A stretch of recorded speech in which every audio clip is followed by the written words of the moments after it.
발표자 여러분, 저 뒤에 타이머가 있으니 타이머로 시작을 해주시고 한 편당 5분 내외로 알아서 세 편을 잘 분량을 나누셔서 15분 내로 끊어서 진행해 주시면 감사하겠습니다. 질문도 알아서 눈치껏 받고 끊어주시면 됩니다. 네, 시작하도록 하겠습니다.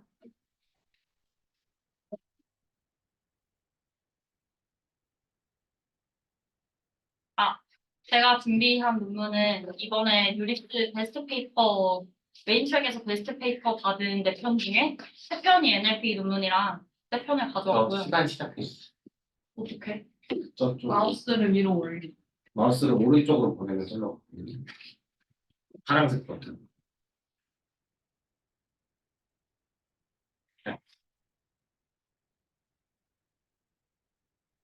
그 3편을 가져왔고요.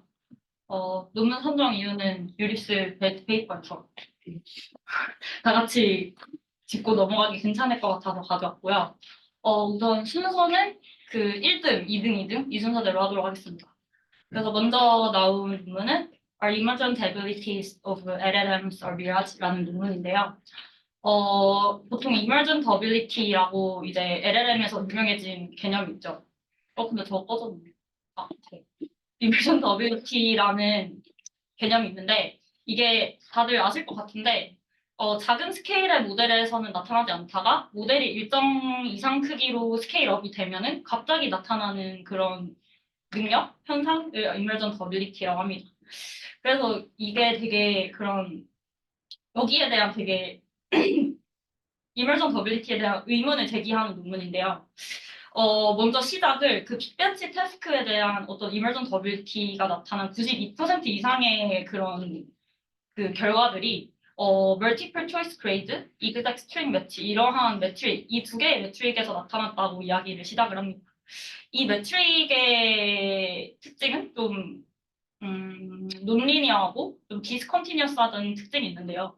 그래서 여기서 이제 의심을 품고 이 emergent ability가 매트릭에 근거한 것이 아닌가라는 이제 주장을 시작을 합니다.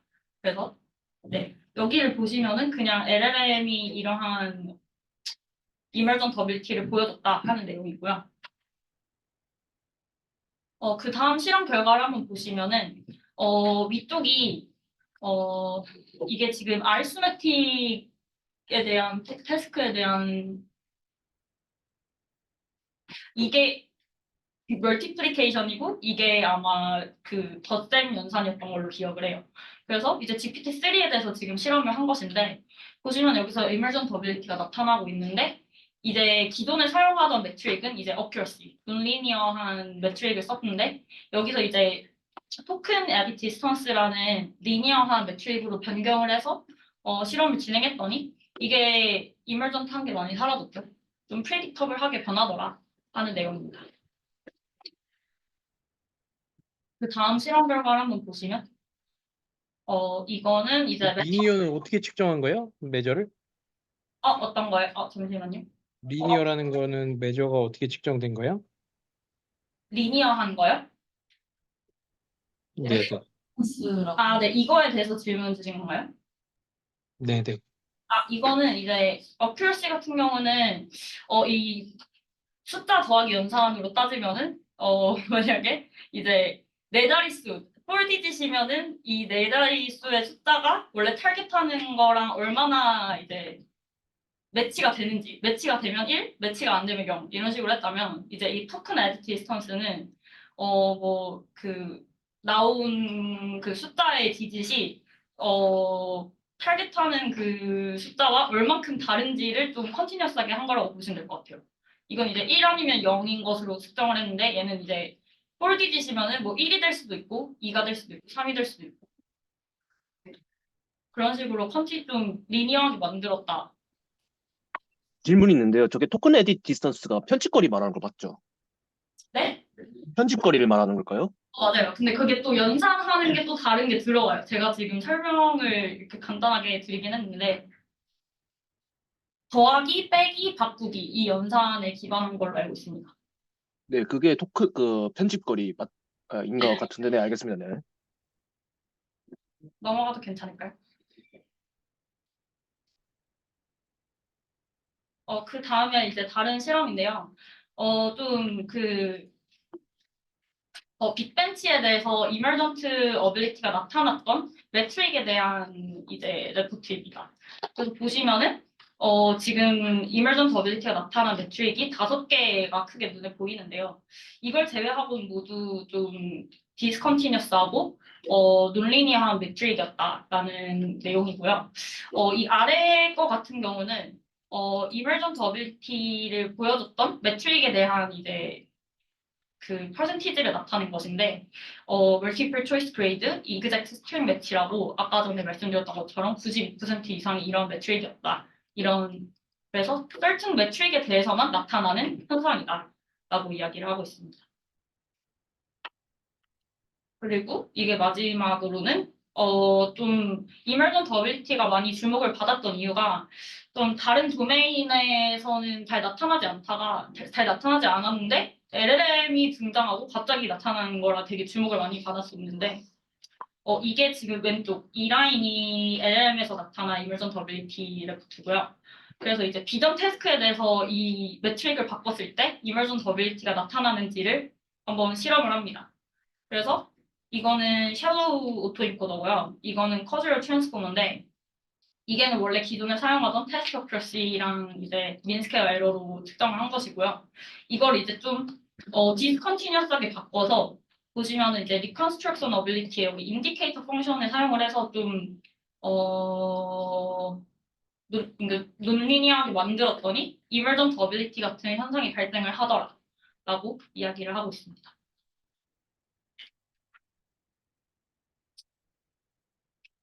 좀 궁금한 게, 네. 일반적으로 우리가 알고 있는 애큐러시라는 개념은 네. 왜 넌리니어한 거라고요? 다시 한번 그것만 조금만 설명해 주세요. 근데 끝나고 말씀드려도 될까요? 아, 제가 좀 8분 남아가지고. 특정 값이 넘어가면 영어에서 일로 바뀌죠. 네. 일단 계속하도록 하겠습니다. 그 다음에 나온 논문은 이제 스케일링 데이터 컨스트레인트 랭귀지 모델스라고 해서 좀 이제 계속해서 데이터 컨스트레인트한 상황에 대한 이제 문제가 많이 제기가 되고 있는데 어떤 논문에 따르면은 이제 2024년이 되면은 이제 하이 퀄리티 잉글리시 데이터는 소진이 될 것이다 하는 그런 것도 있고요. 근데 그런 상황에서 좀 LLM이 현재까지 보여주는 거는 좀 어떤 데이터를 반복해서 학습하는 거에 대해서는 좀 회의적이었습니다. 그래서 그럼 이걸 반복하면 어떨까 하는 그런 논문이고요. 그래서 그거에 대해서 좀 어널리시스한 그런 논문입니다. 보시면은 이거는 이제 네 여러 파라미터의 모델들에 대해서 이제 각 트레이닝 토큰과 이제 밸리데이션 로스를 기록을 한 것인데요. 이게 밑에 거를 가리면 어떻게 해야 되지? 지금 이게 에폭스거든요. 밑에 떠 있는 게. 그래서 이게 에폭스가 한 44 정도고 이게 밑에 거가 한 번 원에폭이라고 보시면 되고요. 여기서 이제 알 수 있는 것은 한 4에폭까지는 4에폭이라고 하면 전체 데이터가 있을 때 4분의 1만큼만 잘라서 4번 반복한 것이 전체 데이터를 한 번 본 것과 뭐 비슷했다. 이런 내용입니다. 그래서 여기서도 이제 이거는 실험을 한 건데 4회까지는 이제 뉴 데이터를 사용하는 것과 비슷한 효과를 냈다. 근데 여기서 이제 소개를 하는 어떤 데이터 컨스트레인트 스케일링 로우라는 것이 있는데요. 개념이 있는데요. 이 부분이 그 전에 있었던 친칠라 스케일링 로우라고 이게 모델의 크기고 이게 데이터의 크기라면은 이제 이러한 로스로 이제 최적의 데이터 개수와 모델의 크기를 이제 만들 수 있다 이런 개념이 있었는데 이걸 좀 더 발전을 시켜서 이 뒤에 이제 프라임을 붙여서 이런 식으로 이제 수정을 한 것인데요.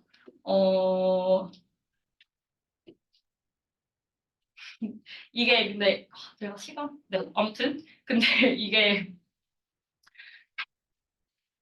어떤 효과를 주는 것이냐면 앞에서 보셨을 때 이제 데이터를 리핏을 많이 할수록 되게 갑자기 성능이 안 좋아지는 그런 현상이 있어서 익스포넨셜 디케이를 시켜준 건데요. 그러니까 리핏을 많이 시켜줄수록 그 값을 좀 이제 영향을 덜 주게 만드는 거죠. 그래서 그런 식으로 스케일링 로우를 만들어서 이제 프레딕션을 해봤더니 그 전에 우리가 임플리컬하게 봤던 것과 비슷한 그림이 나왔다라는 내용입니다. 그리고 다음은 네, 토큰 수를 데이터 개수를 제한을 두고 이제 모델 사이즈를 바꿔가면서 모델 사이즈랑 이폭수를 바꿔가면서 실험을 해본 건데요. 지금 보시는 이 별표가 그 친칠한 스케일링 로에 대한 옵티멀한 그 로스고요. 이게 이 스케일링 로를 통해서 얻은 로스인데요. 보시면은 여기서 알 수 있는 사실은 친칠라이 스케일링 로우보다는 이제 모델 사이즈는 줄이고 트레이닝 토큰 수를 늘리는 게 즉 그러니까 반복을 여러 번 하는 것이 좀 더 효과적이었다. 저 로스를 낮출 수 있었다 하는 내용입니다. 그래서 여기서도 네. 이게 바로 이게 그 친칠라 스케일링 로우를 통해서 얻은 옵티멀한 이제 토큰 대비 파라미터 개수였다면은 이 데이터 컨스트레인트 스케일링 로우를 사용하면은 그러니까 반복은 늘리면서 모델 개수는 줄이는 것이 로스를 줄이는데 효과가 있었다 하는 내용입니다.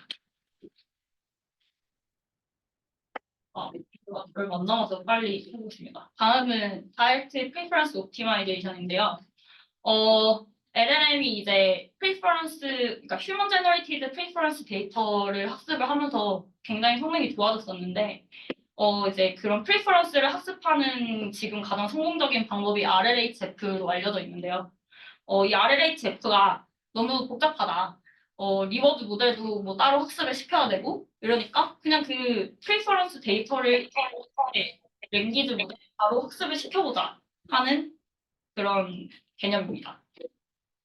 그래서 보시면은 그림이 되게 잘 돼 있는데 기존에 이제 프리퍼런스 데이터를 리워드 모델을 학습을 시키고 그다음 얘를 프리즈 시킨 상태로 이제 저희의 학습시키고자 하는 LM을 학습을 시켰다면 이제 DPO는 이런 리워드 모델링을 하는 과정 없이 이거를 RL을 사용하지 않고라고 표현을 하더라고요. 그래서 프리퍼런스 데이터만을 가지고 이제 옵젝티브를 새로 만들어서 저희의 파이널 랭귀지 모델을 학습시키는 방법입니다. 그래서 어떻게 이 옵젝티브를 하느냐는 제가 시간상 안 될 것 같아서 생략을 했고 이건 되게 잘 나와 있어요, 논문에. 그래서 그 식 자체도 어렵지 않고 그런데 결과적으로 보시면은 이게 지금 기존의 RLHF 오브젝티브인데요. 여기서 이 리워드 텀이 사라집니다. 이걸 이제 change of variable을 사용해서 이렇게 없애는데 뭔가 요점만 말씀드리면 이 리워드 이 함수 자체를 저희가 이제 RLHF를 할 때 사용하는 레퍼런스 모델과 저희가 학습시키고자 하는 랭귀지 모델 이 두 가지의 그 폴리시로 표현을 하신다고 생각하시면 될 것 같아요. 그래서 나온 게 이 저희 DPO 오브젝티브고요. 이건 사실 굉장히 그 코드도 간편해서 임플리먼테이션 하기 쉽다는 거에 뭐 공감이 가기도 하는 것 같아요. 그래서 이제 이 로스 펑션을 미분한 걸 한번 보시면은 이 그레디언트 자체는 좀 이 YW가 위닝하는 컴플리션, 그러니까 선호하는 컴플리션이고 YL이 그 루징, 선호하지 않는 컴플리션인데요.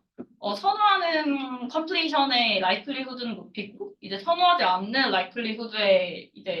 선호하지 않는 컴플리션의 라이클리후드는 낮추는 방식으로 이제 진행이 된다라고 이해하시면 되는데 여기서 강조하는 부분이 이 텀인데요.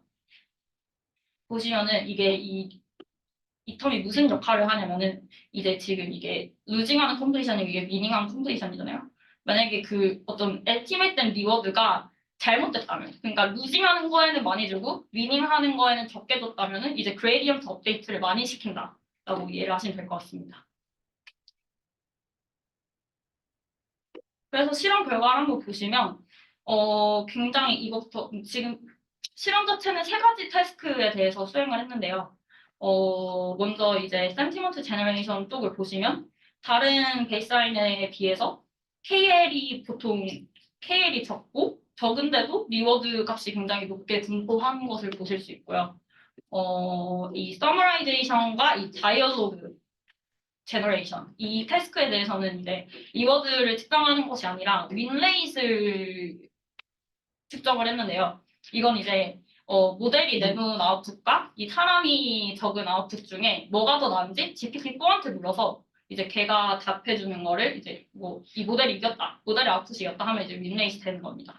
그래서 보시면은 DPO가 거의 다 잘합니다. 지금 여기서는 이 보라색이 베스트 오브 128 이건데 이거는 그냥 128번 인퍼런스를 해가지고 그 중에 제일 그 리워드 스코어가 높은 걸 하나 가져온 거라 굉장히 코스트가 많이 드는 매트릭이라고 생각을 하시면 되고요. 코스트가 많이 드는 방법론이라고 생각하시면 돼서 굉장히 DPO가 PPO에 비해서도 잘 보이더라. 그리고 여기에 대해서도 굉장히 논문을 잘하는 잘하더라. 이거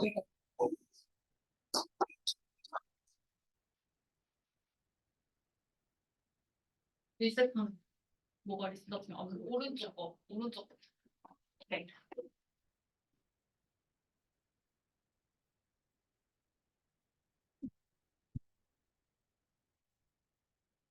네, 제가 준비한 거는 지금 이제 라마 2가 나온 지 반년이 지났습니다. 반년이 지났는데 그 사이에 되게 다양한 오픈소스 LLM 모델이 이제 쏟아져 나오고 있거든요. 근데 그 중에서 일단 제일 뭔가 유명한 애 세 개만 좀 알아보자. 그래서 세트로 좀 준비를 해보았습니다. 음. 그래서 첫 번째는 이제 미스트랄 7B라는 모델이고, 이 미스트랄 7B는 미스트랄 AI라는 어플리케이션에서 나온 것입니다. 이 회사에 대한 설명은 뒤에서 하겠고요. 근데 여기서 얘가 목표하고자 하는 거는 일단 첫 번째로 라마2 70B를 이기자. 이게 목표입니다. 그래서 첫 번째로 이기고 또한 뭔가 좀 경량화를 해서 이피션틀리 연구를 한번 해보자. 그리고 이게 조금 당시에 이게 이제 처음에 논문이 이제 아카이빙 된 날짜가 10월 10일이었는데 작년 10월 10일이었는데 당시의 기준으로는 좀 괜찮은 잘하는 모델이 아파케 2.0 라이센스로 모두 나온 것이 좀 처음이라고 들었습니다. 그래서 아마 상업적 영구적으로 무제한 사용이 가능하고 그리고 모든 벤치마크에서 라마2 13B 그리고 많은 벤치마크에서는 라마1 34B를 능가했습니다. 그럼 얘가 좀 사용한 것 중에 뭐 사실 얘네가 제안한 건 아니고요. 원래 있는 건데 좀 이렇게 경량화를 하기 위해서 쓰는 어텐션 기법이 이제 슬라이딩 윈도우 어텐션이라는 건데요. 뭐 이런 겁니다. 제가 원래는 on이라는 쿼리를 처리하기 위해서는 더캣 온더 뭐라는 문장이 있었을 때 원래는 앞에 있는 더캣 셋 on이라는 4개의 토큰을 전부 다 이제 어텐션을 걸어야 되는데 여기서는 그렇게 하지 않고 슬라이딩 윈도우 사이즈가 3이다 라고 하면은 on을 포함해서 cat, set, on만 이제 어텐션을 넣는 겁니다. 근데 그러면은 앞에 있는 걸 다 잊어버리는 거 아니냐라고 생각을 할 수 있지만 이게 요 레이어에서 지금 현재 K번째 레이어에서 이제 on을 처리를 할 때 cat, set, on만 처리를 했는데 이 cat이 사실은 또 그 앞 레이어에서 그 앞에 3개의 이제 윈도우 사이즈를 이제 어텐드 하고 있고 뭔가 이런 식으로 되어 있기 때문에 최종적으로는 뭔가 앞에 있는 모든 정보를 조금 더 효율적으로 이제 사용할 수 있다라고 해서 슬라이딩 윈도우 어텐션이라는 게 있고 비슷하게도 또 이제 기본적으로 이제 셀프 어텐션 트랜스포머 연산이 비싸기 때문에 그걸 또 이제 경량화하기 위한 방법이 이제 그룹 투 쿼리 어텐션이라는 겁니다. 이건 이제 구글 리서치에서 나온 EMNF 2023 논문이고요. 그래서 이것 같은 경우는 뭐냐면 이게 저희가 흔히 알고 있는 이제 셀프 어텐션 메커니즘이죠. 여기서 저희가 원래 키랑 밸류, 쿼리 모두가 이제 N개, K개 이제 다 헤드를 가지고 있습니다. 근데 이게 연산이 좀 빡세요. 빡세서 이 키랑 밸류만 모두 각각의 하나의 헤드만 가지도록 하는 게 이제 멀티 쿼리. 즉 쿼리만 멀티로 가지고 간다. 그리고 나머지는 하나만 가지고 간다라는 게 있는데 이게 좀 성능이 떨어진다고 합니다. 그래서 요거에 대한 중간. 지금 원래 이제 트랜스포머는 멀티 헤드였는데 그거를 좀 극단적으로 줄인 멀티 쿼리와 그 사이에 그룹 투 쿼리로 해서 이게 보통 뭐 예를 들어서 멀티 헤드가 64개다라고 하면 그거의 루트 값은 8개 정도로 이제 줄여서 조금 더 어텐션을 경량화를 시키고 라마2에도 이거를 썼고 그리고 미스트랄 7B는 그거를 위한 롤링 퍼퍼 카케 프리필 앤 서킹 등 다양한 방법을 사용을 했습니다. 그래서 학습 데이터는 뭐 공개되어 있진 않은데 모델 구조나 학습 방법, 인스트럭트 충돌 모델이 다 공개가 되어 있고 MT 벤치마크를 기준으로 당시에 이제 나왔던 라마2 13비챗, 뭐 라마 7비챗, 비쿠나, 알파카를 다 이겼습니다. 그럼 여기서 MT 벤치가 뭐냐? 근데 저도 잘 몰라가지고 좀 찾아봤는데요. 이게 이번 유립스에 붙은 논문이더라고요. 그래서 이게 뭐냐면은 기본적으로 80개의 되게 높은 퀄리티의 여러 턴의 질문으로 이루어져 있습니다. 근데 뭐 여러 턴이라는 게 보통 투턴인데요. 뭐 예를 들어서 이제 수학 문제를 푼다라고 한다면은 우선 요 수식이 있었을 때 두 번째의 F2의 값을 찾아라. 그리고 두 번째 턴 질문은 그러면은 fx가 0이 되는 x를 찾아라 라는 질문을 주는 겁니다. 그래서 뭔가 이런 식으로 질문 멀티턴으로 질문을 내뱉고 그거에 대해서 모델 각각 결과값을 내뱉겠죠. 그러면은 그거를 이제 GPT-4한테 물어봐요. GPT-4한테 이 모델 A가 뱉은 게 A고 모델 B가 뱉은 게 B인데 A랑 B 중에 뭐가 나아? 라고 했을 때 GPT-4가 생성한 게 나아. 뭐 GPT 3.5가 생성한 게 나아. 라고 한 게 이제 윈레이트입니다. 그래서 아까 말씀했죠. 근데 보시면은 뭔가 이런 표들을 보면은 실제로 사람한테 이밸류에이션 시켰을 때랑 GPT-4가 저지먼트 한 거랑 뭔가 좀 비슷하더라. 뭔가 원래 어그리먼트가 있는 것 같다라는 논문입니다. 그래서 이거는 뭐 언젠가 누군가 발표해 주시면 좋을 것 같고 어쨌든 계속해서 등장하는 MT 벤치마크는 라는 게 있습니다. 그래서 요거를 했고 또 요거를 이제 다양한 뭐 커먼센스 리즈닝, 논리지, 리딩 컴프레hen션, 매스 코드 뭐 다른 NLP 벤치마크에 대해서 실험을 했는데요. 또 여기서 저는 또 헬러스웨드가 또 이것도 뭐지 싶더라고요. 그래서 이게 또 뭐냐 하고 좀 살펴보니까 뭐 이런 거예요. 뭐 예를 들어서 여자가 바깥에서 바구니랑 개랑 있다. 근데 개가 걔가 이제 그 목욕을 피하려고 뛰어다니고 있다. 그녀는 점점점 하면 이 뒤에 문장을 이제 LLM 모델에 맞추는 겁니다. 그리고 선택지는 4개가 이렇게 주어지죠. 그럼 요 맥락에서 이제 C를 선택하는 게 맞을 건데 생각보다 이걸 잘 못한다고는 합니다. 그래서 이런 다양한 태스크에 대해서 했을 때 이 빨간색 선이 라마2인데 라마2의 13B보다는 확실히 이제 미스트랄 요 친구가 대부분의 태스크에서 잘하는 것을 볼 수가 있고 정확한 수치나 이런 거는 이제 논문에 참고하시면 될 것 같습니다. 그럼 미스트랄 AI가 뭐 하는 데냐? 좀 궁금하더라고요. 그래서 보니까 이제 구글, 딥마인드랑 메타 연구원 출시들이 공동 설립한 지금 현재 프랑스 스타트업입니다. 그래서 이미 지금 유니콘이 됐어요.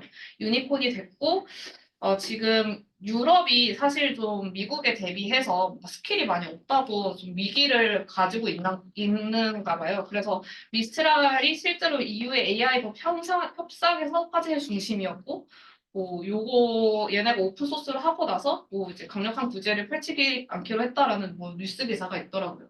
그래서 요거는 이제 상장한 지 얼마 안 됐고, 상장이 아니라 애초에 설립한 지도 얼마 안 된 굉장히 이제 신생 스타트업인데. 좀 저희가 좀 주목을 가져야 할 회사이지 않을까라고 생각이 들었습니다. 그래서 얘네가 이제 이거가 이제 논문이 발표된 게 10월이에요. 논문이 발표된 게 10월인데 12월에 더 뛰어난 거를 제시합니다. 그게 믹스트랄 오브 익스퍼츠라는 논문이고요. 이거는 뭐냐면은 많은 분들이 이제 믹스처 오브 익스퍼트는 아시리라고 생각을 합니다. 그런데 믹스처 오브 익스퍼트를 왜 썼냐? 이걸 쓴 건데 GPT-4가 MOE 방식으로 한 것 같다라는 그 알려진 사실들이 오피셜은 아닌 사실들이 많이 나와 있었어요. 그래서 그러면 그걸 한번 적용을 해볼까? 근데 믹스처 익스퍼트를 할 때 얘는 어떻게 했냐면은 기본적으로 미스트랄 7B와 동일한 구조를 가지되 각 레이어가 8개의 피드포워드 블럭을 가집니다. 그 말은 무슨 말이냐면 이 오른쪽에 있는 게 트랜스포머 디코더 구조인데 여기에서 이 피드포워드 네트워크가 8개의 종류가 있는 거죠. 그리고 내가 어떤 하나의 토큰을 선택을 할 때 이 피드포워드 8개 중에서 가장 뭔가 이 라우터 중심으로 잘 나온 거 2개만 딱 선택을 해가지고 웨이티드 썸 해가지고 점수를 내보자 라고 하는 게 이제 믹스트라 익스퍼트의 구조입니다. 그래서 사실은 이 각 토큰이 실제로 가지고 있는 모델 사이즈는 47B인데 인퍼런스 할 때는 13B만 이제 활성화가 되기 때문에 모델 사이즈 대비 좀 인퍼런스가 효율적으로 된다라고 볼 수도 있고 볼 수 있습니다. 그래서 요거 모델은 이제 허깅페이스나 이런 데 들어가면은 믹스트랄 8x7b 8개의 8개의 익스퍼트 그리고 이제 7b 베이스 이런 느낌이겠죠? 이런 게 공개가 됐고 이것도 마찬가지로 아파케 2.0 라이센스로 공개가 되었습니다. 그래서 얘네가 잘하는 게 특히나 뭐냐면은 이 빨간색이 또 마찬가지로 라마2고 보시면은 요 왼쪽에 있는 게 이 아래점에 있는 게 이제 7B니까 미스트랄 7B고 요 13B 점에 있는 게 믹스트랄 8 7B입니다. 근데 보시면은 확실히 얘가 잘하는 거를 볼 수가 있습니다. 물론 이제 뭐 컴프레hen션에 있어서 라마 70B를 이기지는 못했지만 특히나 이제 뛰어난 것이 수학 문제를 풀거나 코드를 생성을 하거나 그리고 특히나 뭔가 GPT 3.5랑도 이제 비교를 했을 때 꽤나 잘하더라라는 것을 이제 보여주었고 특히나 라마 1 33B, 라마 2 70B에 비해서 뭐 프랑스어, 독일어, 스페인어, 이탈리아어에 대해서 다양한 이제 뭐 QA 아까 보여드린 그 헬라 스웨그라던가 혹은 MMLU 뭐 이런 태스크를 되게 잘하는 것을 보여주어서 요새 좀 인기가 많습니다. 이 모델이 진짜 인기가 많아요. 이 모델이 진짜 인기가 많고 학습할 때도 MOE 방식으로 이런 그냥 게이팅을 해가지고 그 게이팅을 한 친구들만 학습되게 하는 거예요. 그 토큰에 대해서. 학습할 때요? 그렇지 않을까요? 그거 왜냐면 라우터도 학습을 해야 되잖아요. 어떤 토큰을 할지. 그 사전에 뭐이 익스퍼트는 이런 기능을 해라가 아니라 그냥 네, 그건 아니에요. 사전에 정해져 있진 않아요. 자기가 내부적 네. 그래서 그 각각의 익스퍼트가 어떤 기능을 가질지는 사실 그걸 오히려 사전에 정의해 두는 게 어떻게 보면 모델의 자유도나 그런 뭔가 알아서 하겠지 뭐 이런 생각을 할 것 같아요. 네.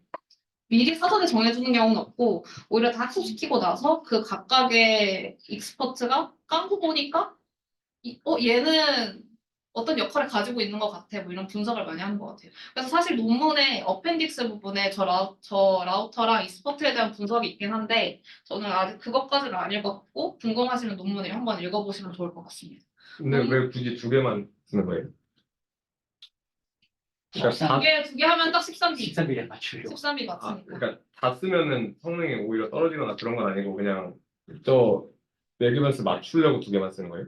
다 쓴 거는 모르겠어요. 그걸 했는지는 잘 모르겠어요. 그냥 이렇게 했다라고만 봐서 디테일에서 논문 보시면 된다.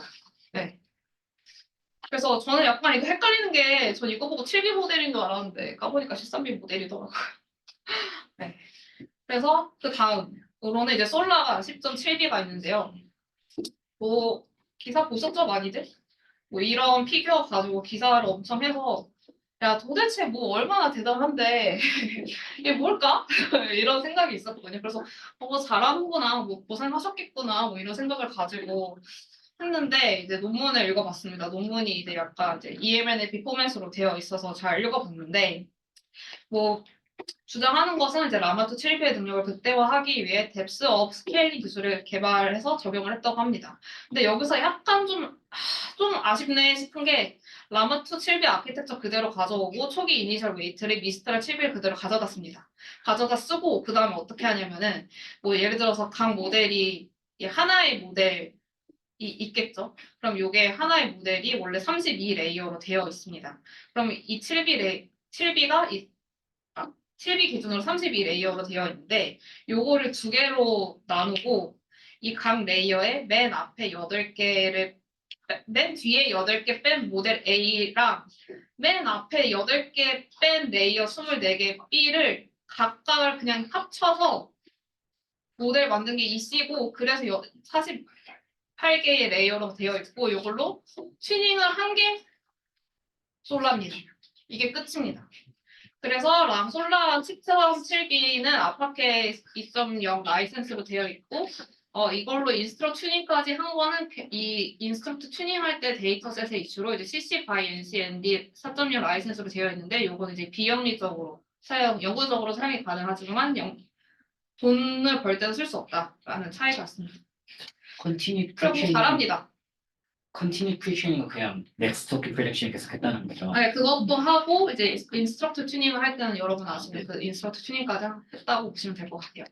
그래서 뭐 잘했다라고 주장을 합니다. 뭐 나와 있고 현재 리더보드 지금은 아닌지 모르겠지만 어쨌든 리더보드가에서 점수가 꽤 이렇게 한번 12월 14일 기준으로 1등을 찍었고요. 근데 이 퀸이 조금 사귄 게 72빌런짜리 모델이어서 요거랑 이제 믹스트랄이랑 비교하시면 될 것 같아요. 이것도 24레이어를 선택한 게 그냥 위치 앞에 거 뒤에 거 다 미스트랄 그러니까 미스트랄 2개 중에서 2개 두고 미스트랄의 뒤에 레이어 8개 뺀 거랑 미스트랄 앞에 레이어 8개 뺀 거를 붙이고 끝. 저기서 A, B는 똑같은 네. 네트워크인가요, 지금? 네. 그러면은 가운데 몇 개인 거지? 가운데가 12개가 겹치죠. 겹치는 거예요? 네. 그럼 파라미터가 겹친 상태로 2개가 있는 거예요, 지금? 있고 그 다음에 튜닝을 하죠. 아, 30초 남아서. 네. 뭐 어쨌든 그래서 좀 아쉽더라고요. 만약 미스트랄이 없었으면 이 DOS를 통해서 현재 모델을 만들 수 있었을까? 이게 굉장히 미스트랄이 뭔가 디펜던트한 거 아닌가? 그리고 뭔가 MT 벤치마크 데이터셋 제가 아까 말씀드린 그 데이터셋 실험이 없고 챗GPT랑 비교 실험이 없어요. 그래서 사실 보시면은 이게 지금 허기페이스에서 가장 트렌디한 모델인데 없습니다. 썸라는 없고 믹스트랄이 가장 인기가 되게 많고요. 그리고 또 그건 네. 이거 쓰고 다른 모델이 있는데 다른 분이고 해주시리라 얘는 네 여기까지.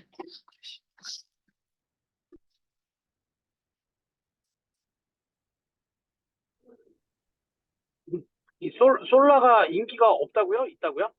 별로 없어요. 아, 없어요? 외국에선 잘 모르는 것 같아요. 믹스트라를 더 많이 네. 씁니다. 왜 그런다고 했죠? 네? 왜 그런다고 했죠? 기본적으로 솔라도 미스트랄이라는 믹스트랄을 만든 회사가 만든 모델에다가 추가적으로 구조를 바꾸고 튜닝한 거여가지고 그런 것 같습니다. 뭐 홍보도 다르겠죠? 네, 넘어갈까요? 시간이 안 돼서. 근데 뭐 아직 나온 지 너무 얼마 안 된 거 아니에요? 이거요? 이거 12월에 나왔는데? 그러니까. 근데 믹스트랄 힘든 거 아니에요? 근데 지금 보시면은 그 사이에 마이크로소프트 파이는 3일 전에 업로드 된 데 지금 1등이에요. 아, 네. 리더보드 1등이라서 막 검색해봤더니 막 한 6등 이 정도밖에 안 하던데. 그게 이제 시간이 지나서. 와. 사실 저가 1등이 12월 14일 기준이고 지금도 아닌 거예요. 3일 차나 이런 거. 서로 3일 여기 지금 전쟁인데도 전쟁. 아주 무서운 곳이에요.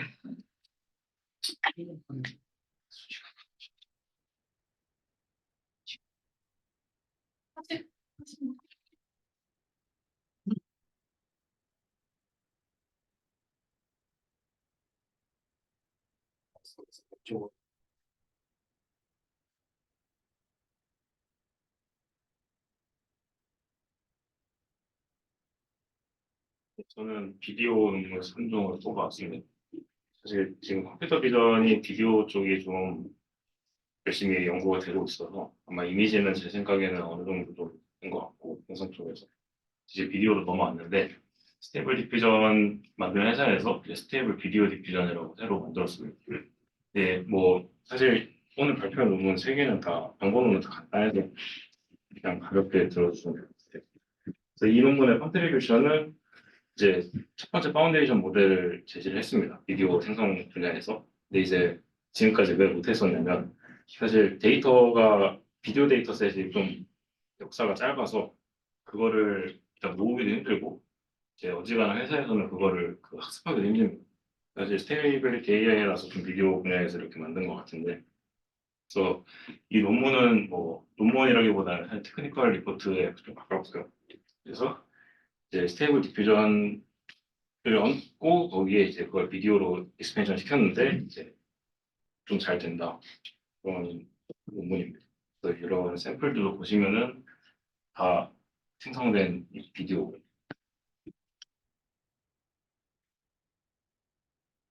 데이터 모으는 방법은 이제 비디오의 첫 번째랑 중간이랑 마지막 프레임을 뽑아서 포카라는 모델로 프레임 레벨로 돌리고, 두 번째로 비디오를 인풋으로 넣어서 비디오 레벨로 돌리고, 세 번째로 그 두 개를 무슨 서머라이제이션 모델로 요약을 한 어노테이션을 선택을 했습니다. 왜냐면은 이게 비디오를 보시면 알겠지만 첫 번째 프레임이랑 끝에 프레임이랑 내용이 다를 수가 있거든요. 근데 이제 비디오만 봐서는 또 좀 중요한 피처를 놓칠 수가 있어요. 그래서 여기서는 프레임 레벨로 하나를 뽑고 동영상 레벨로 하나 뽑고 그거를 요약하는 그걸 마지막 노테이션을 했고, 그리고 이제 비디오 모델을 이 모델 이전의 모델들을 돌려보시면은 되게 비디오들이 되게 정적이에요. 그래서 사람이 춤을 추거나 이런 거는 상상도 할 수 없는데 이제 그거는 사실 그때 이전의 벤치마크 데이터셋이 전부 다 좀 정적인 이미지가 많았다. 예를 들어서 비디오가 항상 움직이지 않고 비디오의 대부분은 멈춰 있는 영상이라서 그거를 뭐 옵티컬 플로우를 전부 다 뽑아서 뭐 일정 옵티컬 플로우가 안 나오면은 다 삭제를 했다고 합니다. 네. 그래서 뭐 기존에 있는 벤치마크가 이제 웹비드라는 건데 이제 그거는 1000만 개의 비디오로 있고 뭐 인턴비드는 2억 개 정도 있는데 이제 여기서 최종적으로 사용한 거는 이제 한 230만 개, 한 4배 정도 작죠. 이 정도만 사용을 해도 이제 모델 성능이 훨씬 더 좋아진다.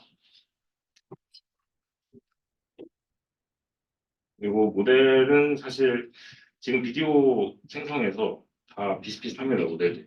그래서 대부분 이제 2D 스테이블 디퓨전 같은 2D 디퓨전 유닛을 갖고 와서 그거를 프리트레인드를 시킨 다음에 템포럴 레이어를 추가를 합니다. 템포럴 레이어는 1D 크로스 아니 1D 트랜스포머 생각하시면 됩니다. 그래서 피처맵 원바이 원 피처맵마다 전부 다 트랜스포머로 넣어가지고 템포럴을 맞춰준다. 대부분 그렇게 하는데 이제 그게 좋은 이유는 사실 비디오 데이터셋이 이렇게 모아도 뭐 라이온 같은 이미지보다는 그렇게 퀄리티가 좋지 않아서 일단 고해상도 필로티의 이미지를 학습을 하고 어쨌든 모션만 좀 디센팅을 해보자. 그래서 약간 이런 아키텍처들이 지금은 되게 잘 나오고 있고요. 근데 여기서는 이제 그것도 좀 부족하니까 어떻게든 비디오의 적은 데이터를 활용해서 그 백본 이미지 스테이블 디퓨저는 1024나 512까지 학습이 되니까 최대한 거기에 맞추려고 이제 세 번째 스테이지를 도입합니다. 그래서 여기서는 뭐첫 번째는 이제 이미지 레벨에서 트리트먼트를 갖고 오고 두 번째는 이제 그 템포럴 레이어만 프리즈를 풀어서 비디오 레벨로 학습을 하고 마지막에 그 조그만한 하이 퀄리티 비디오를 모아서 그걸로 파인튜닝을 해줍니다. 그래서 이게 또 비디오가 고해상도로 갈수록 모션이 되게 커집니다. 그래서 상상해 보시면 저해상도에서는 사람이 많이 움직일 수가 없어서 고해상도로 어떻게든 학습을 해야 되는데 이제 그거를 조그마한 데이터로 하셔서 모션 다이나믹 모션을 좀 끌어올려서 보시면 됩니다.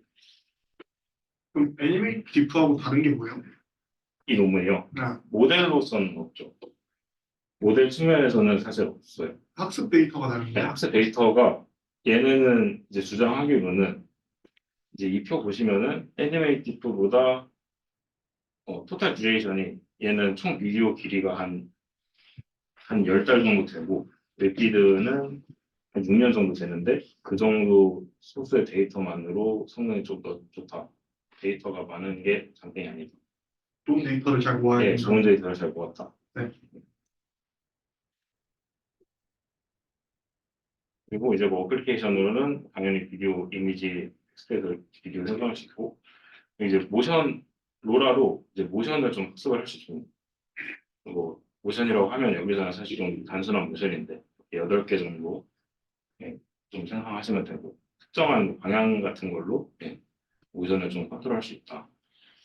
그리고 이제 뭐 멀티뷰 제너레이션에서도 좀 이 모델을 사용하면은 이제 뭐 제로샷도 이제 조금만 파인튜닝 해도 좀 기존 소타들을 잘 이기더라. 지금 있네.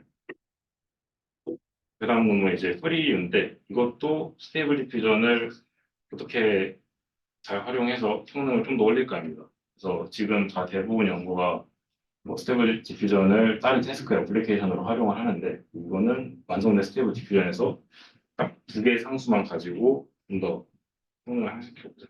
그래서 사실 이거는 논문으로서는 조금 뭐 가질 게 없는데 커뮤니티에도 되게 핫해가지고 이런 테크닉들이 그래서 가져와 봤습니다. 그리고 왼쪽에 있는 게 오른쪽으로 좀 퀄리티가 많이 향상됐고 그리고 커뮤니티에서 많이 사람들이 쓰는데 되게 성능이 좀 언더플라이로 잘 상승하는 것 같아요. 그래서 요점은 이제 저희가 스테이블 디퓨전 유닛에서 볼 때 그 이게 두 가지인데 하나는 백본이고 하나는 스케이프 커넥션의 피처입니다. 저희는 디퓨전만 아니 디코더만 다루는데 이제 그러면 그 두 개가 뭘 역할을 하느냐 단순히 말하면은 이제 백본 피처는 좀 저주파수 영 그러니까 뭐 쉐입이라던가 아니면 전체적인 컬러라던가 그런 거고 이제 스키 피처는 좀 엣지 같은 파인 그레인한 부분 그런 거를 담당을 하고 있는데 사실 제일 중요한 거는 이 백본 피처다.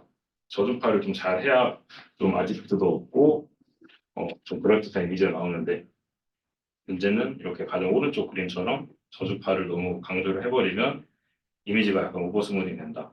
그래서 고주파인 스키 피처를 좀 더 높여보자. 네, 하는 겁니다. 그래서 뭐 스키 피처를 높일 때는 이제 저주파를 이미 상승을 했으니까 고주파만 상승시키려고 그 테스트 피리어 트랜스폼으로 저주파를 날리고 고주파만 살려서 더해줍니다.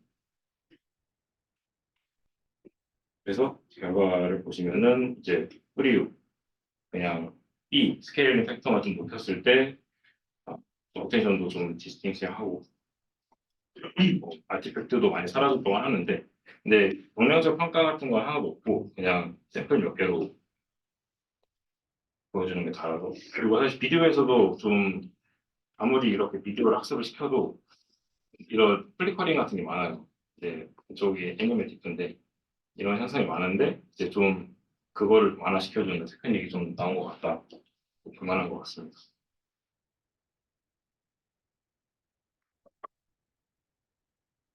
마지막은 이제 애니메이트 애니머이라고 하는 건데 이것도 좀 기덥 수단수가 많아서 좀 성능이 너무 좋아서 갖고 왔습니다. 이거는 뭐냐면은 뭐 제가 춤을 추면은 다른 사람이 그 춤을 똑같이 따라 추는 그렇게 그러고 뭐 이제 춤만 추는 게 아니라 사람 고개 같은 것도 돌리고 손 모양도 뭐 뉴럴 토킹에도 할 수 있는 것 같고 그리고 뭐 이런 ODP기에도 적용할 수 있다고 합니다. 방법은 간단히 설명드리면은 이제 스테이블 디퓨전을 갖고 와서 그거를 복사를 한 다음에 저희가 따라줄 사람 이미지를 하나 넣습니다. 넣고 이제 그거를 컨디션 어떻게 주느냐 그거를 크로스 어텐션으로 줍니다. 사실 이런 논문이 되게 많은데 크로스 어텐션으로 주는 게 이 논문에서 사실 분석은 안 됐어요. 근데 이제 현재까지는 이제 좀 패치 레벨로 어떻게든 줘야 되니까 데이터 바탕에서 그걸 할 수 있는 거는 크로스 어텐션인 것 같다. 약간 그런 인투이션인 것 같고요. 그리고 이 논문에서 좀 활용을 한 게 원래 컨트롤넷에서 좀 처음에 이제 유넷의 웨이트를 좀 복사를 해서 로버스트를 지키자 하는데 유넷은 기본적으로 약간 노이즈 이미지를 받아서 컨트롤넷 인풋도 노이즈 이미지를 받아야 된다. 이게 컨트롤넷 인투이션인데 사실 컨트롤넷 소속으로 분석한 결과로 컨트롤넷에 굳이 노이즈를 더하지 않아도 성능이 어느 정도 나온다. 그게 이 아래 그래프거든요. 컨트롤넷이 좀 좋긴 한데 녹색 그래프가 그래도 컨트롤넷을 노이즈를 안 섞은 컨트롤넷 컨디션 올리도 하늘색 그래프도 생각보다 좋다. 그래서 이 논문에서는 사실 비디오가 컴퓨테이션이 커가지고 이제 저희가 16프레임을 한다고 하면은 배치를 16으로 잡는 거랑 똑같아서 이제 어떻게든 컴퓨테이션 낮추려고 이제 컨트롤넷의 그 노이즈 패스를 끊고 레퍼런스 이미지 한번 넣어줍니다. 이렇게 하면 장점은 저희가 모든 타임스텝마다 이 컨트롤넷 레퍼런스 유닛을 계산할 필요가 없어요. 그냥 한 번 처음에 계산해 두고 저장만 해둔 다음에 밑에 있는 스테이블 디퓨전 유닛을 포워드를 한 50번 정도 하면은 이제 얘는 계속 재활용할 수 있는 거죠. 아이디어가 좀 좋은 것 같습니다. 결과적으로는 네, 원래 이전 연구들은 좀 이렇게 플리커링이 되게 심했는데 이런 거는 레퍼런스 이미지에 없는 부분도 좀 잘 생성을 한다. 여기 사람 돌 때 뭔가 오른쪽 얼굴도 못 보고 팔도 못 보는데 좀 이런 거는 잘 생성을 하죠. 이것도 마찬가지로. 네. 질문 있는. 저 비디오 제너레이션에서 항상 궁금하던 게 있는데 제가 잘 몰라가지고 그 이전 프레임들 간의 코릴레이션을 연결시켜주는 가장 큰 기능 그게 뭐예요? 그러니까 저기 디스코랑 아워스랑 차이점 중에 하나가 프레임들 간의 유사성이 다르잖아요. 아워스는 조금 나중에도 색깔도 항상 똑같은데 쟤는 달라지는데 저런 역할을 해줄 수 있는 가장 큰 어프로치가 뭐라고 생각하시나요? 그 스코 논문이 잘 기억은 안 나요. 아마 이 친구가 그 이제 오늘 뭐 그러니까 대부분 이런 구조를 쓰거든요. 완벽히 똑같은 건 아닌데 스페셜 레이어는 고정을 시키고 템포럴 레이어에 원데이 트랜스포머를 넣어서 학습을 해요.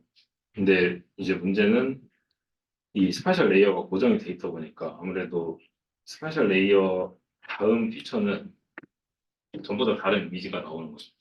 전부 다 다른 이미지가 나오는데 이제 그게 연속적이지 않으면 플리커링이라고 저희가 사람이 평가를 하는 것 같고 그거를 좀 잘 그러니까 어떻게 보면은 사실 원래 이 아웃스라는 모델도 그 기존에 있는 아까 애니메티크라는 그 프리트레인드된 템포럴 레이어가 있습니다. 그거를 그 파인튜닝 시킨 거거든요. 약간 그게 좀 큰 것 같긴 한데 네. 사실 근데 그게 좀 명확하지가 않습니다. 이런 이미지랑 템포럴을 따로따로 하면은 템포럴 레이어는 어쨌든 모션을 뭐 디스센트인 거를 좀 더 잘하긴 하는데 결국 어떻게 보면은 모든 이미지들의 평균을 좀 내는 게 아닌가 그런 생각. 근데 그거는 아직 확실한 게 아니라도 그래서 이제 이런 언컨디셔널 모션 제너레이션은 사실 그렇게 모션이 크지가 않습니다. 이렇게 보면은 그냥 전체적인 씬이 움직이는 것 뿐이지 그 안에 있는 객체가 막 약간 춤추는 것처럼 좀 다이나믹하지가 않아서 그래서 그런 것들의 한계점이다. 이런 아키텍처 디자인이. 이제 이거는 근데 포즈를 주고 일단 포즈는 완성돼 있으니까 사람이 레퍼런스 이미지를 그 포즈에 일단 맞춰두고 거기서 인터폴레이션을 하니까 이런 다이나믹한 모션이 나오는 것 같고 제 생각에는 템포럴 레이어가 이 웍에서는 디스코보다는 더 잘 인터폴레이션을 한 것 같아요. 감사합니다.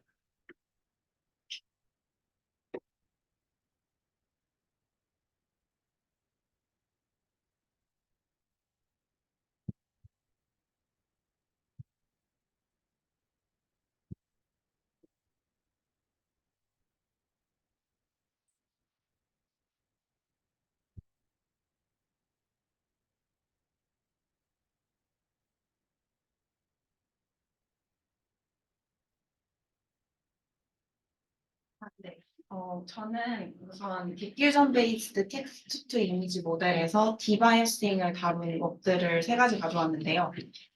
우선 이 디퓨전 베이스 TTI 모델에서 왜 이런 문제를 다뤄야 하는지 그 모티베이션부터 말씀을 드리고자 하는데,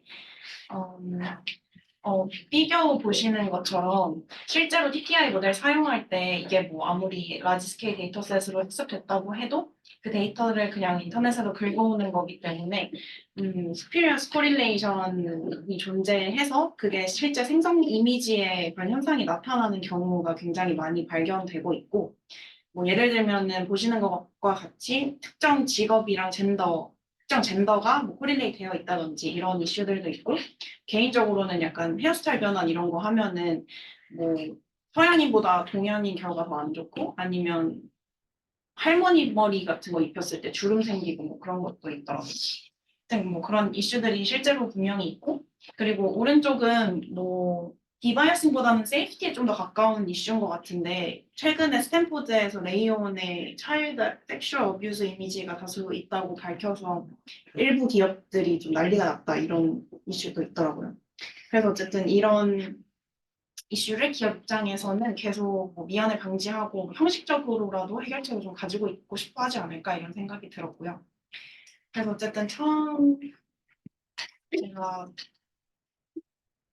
말씀드릴 거는 티벳이라는 논문이고, 얘는 바이어스 미티게이션보다는 어떤 바이어스 있는지 찾는 데 집중한 논문입니다.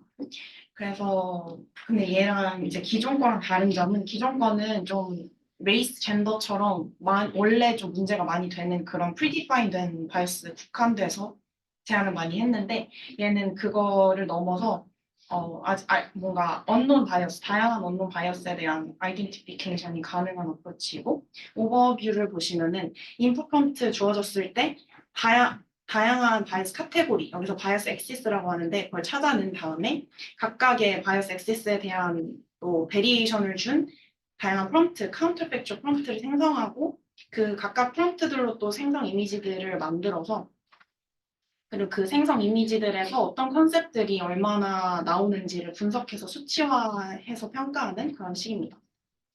뭐 복잡한 건 아니고 그냥 LLM을 써서 하는데, 그냥 대놓고 인풋 프롬프트에 어떤 바이어스 있을 것 같니? 그냥 이렇게 물어보는 겁니다.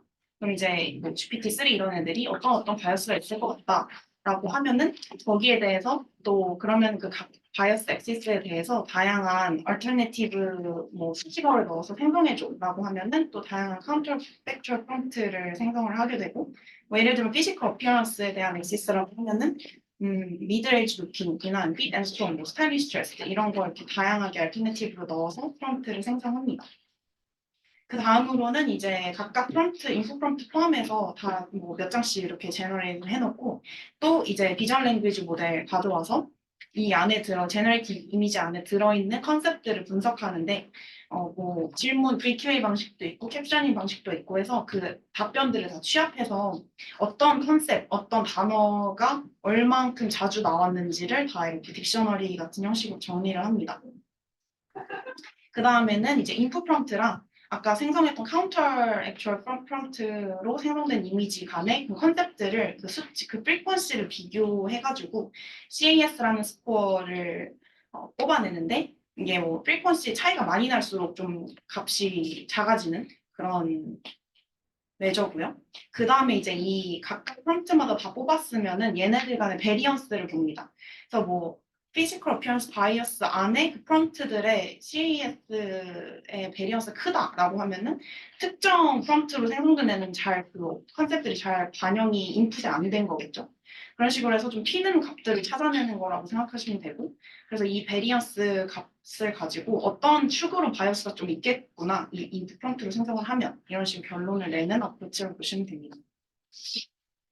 그래서 뭐 익스페리먼트 같은 경우는 여기서 또 뭐 이런 바이리언스나 스코어 외에도 저희가 아까 프롬프트마다 다 컨셉을 디컴포즈 해놨기 때문에 거기서 가장 많이 나온 컨셉이 뭐고, 뭐 특정 바이어스 엑시스를 고정하고 뭐 다른 바이어스 엑시스를 이렇게 좀 조절을 했을 때는 그 컨셉들이 또 어떻게 달라지고, 이런 분석도 가능하다고 합니다.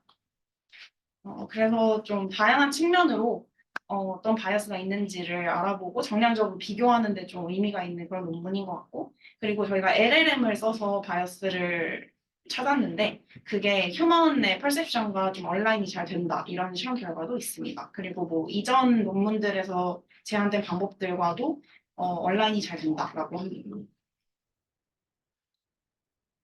그리고 다른 두 논문은 바이어스를 해결하는 쪽에 가까운데, 사실 제가 봤을 때는 바이어스 해결하는 애들은 아까 말씀드렸듯이 predefined set으로 국한돼 있기도 하고, 결국에는 그냥 semantic editing 같은 느낌이라서 이 앞에 이런 바이어스를 찾아내는, 그러니까 predefined이 아니라 어떤 바이어스 있는지 안 다음에 얘네를 그냥 추가적으로 붙이는 게 더 의미가 있어 보이긴 하는데요.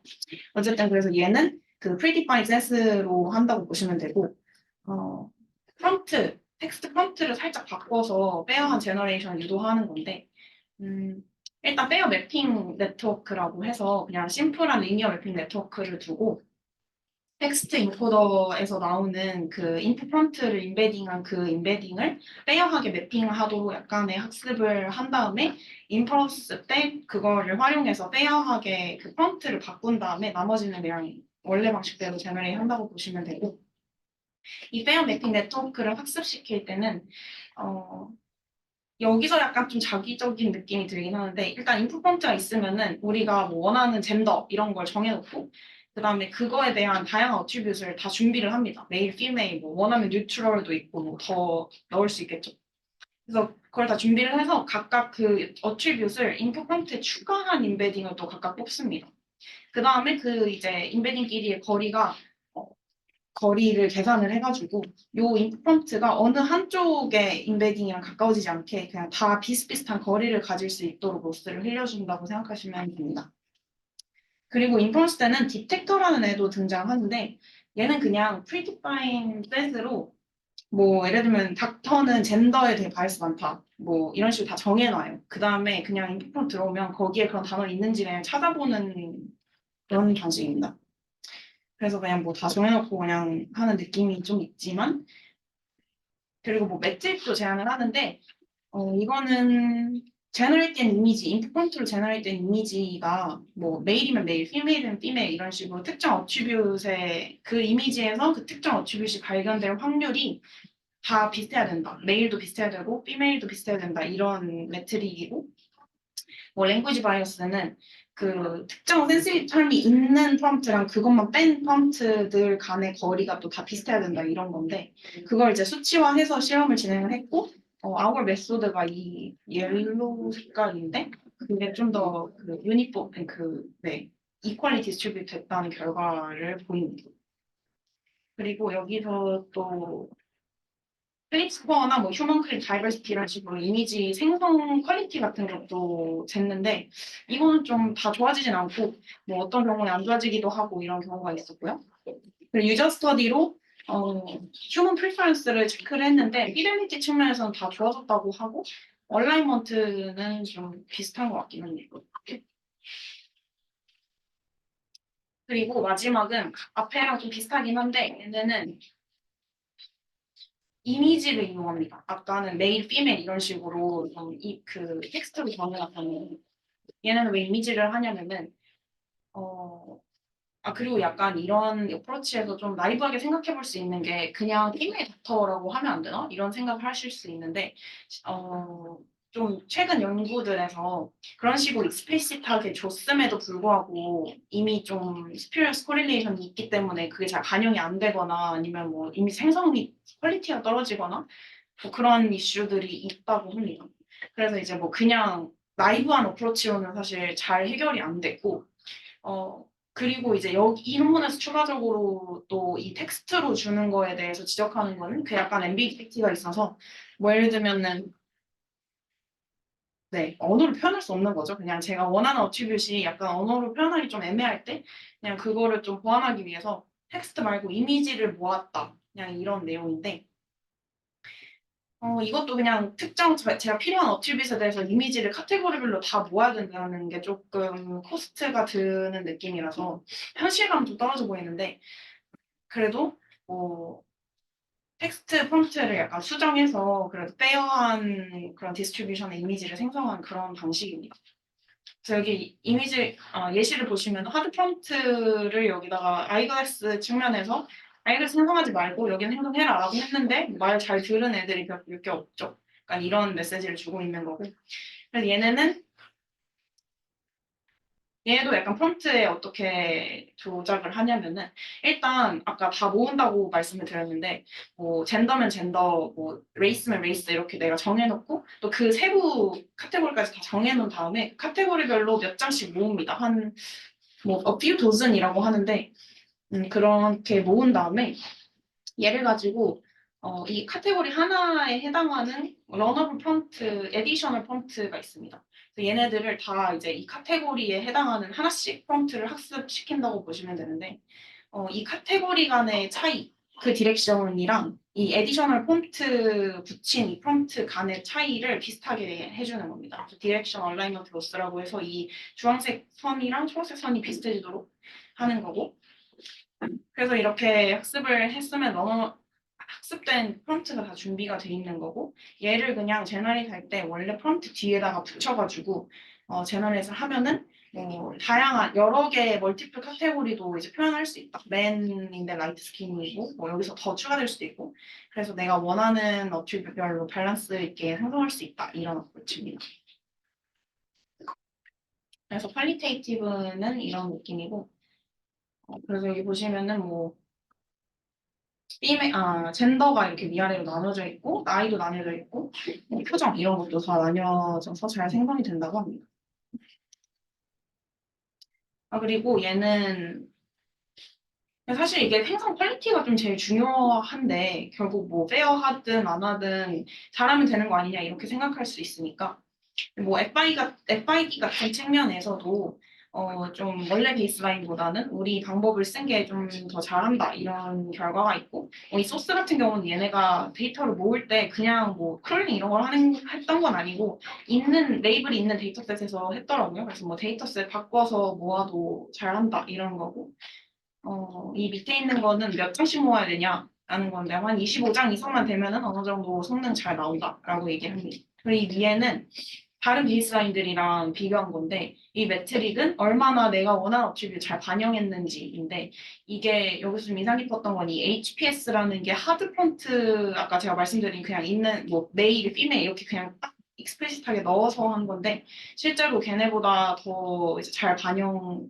하는 수치가 나왔다고 합니다. 네.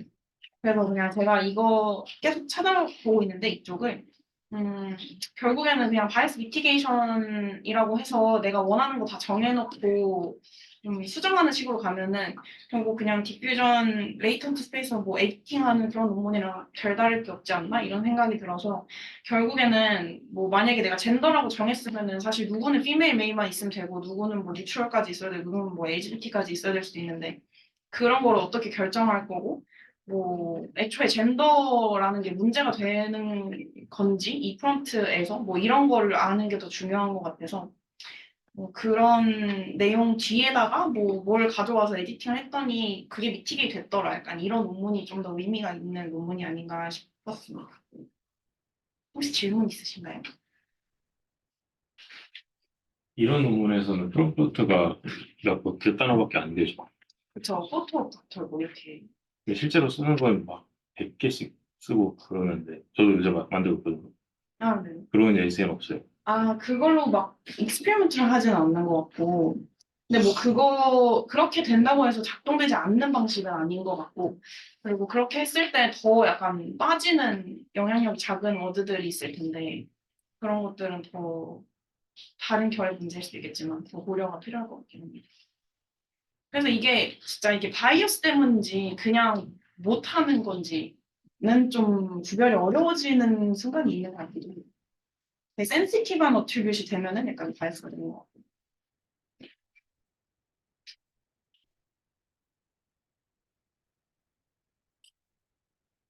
네.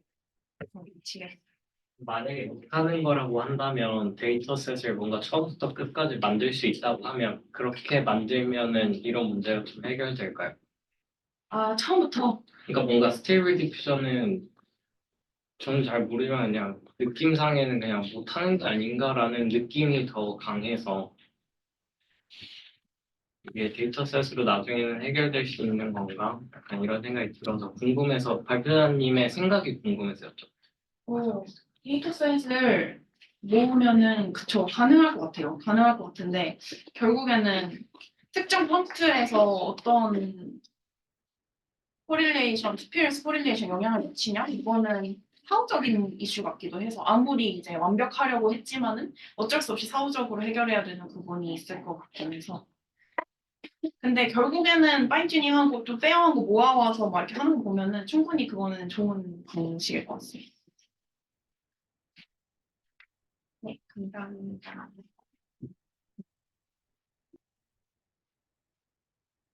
이따가 진행하겠습니다. 가능해. 뭐가? 누가 그렇게 나와? 뭔 소리? 레드맨? 이거 했어?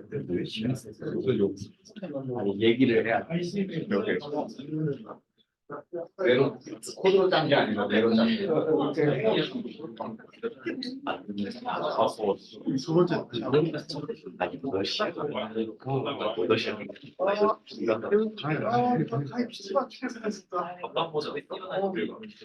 나 이제 그래가지고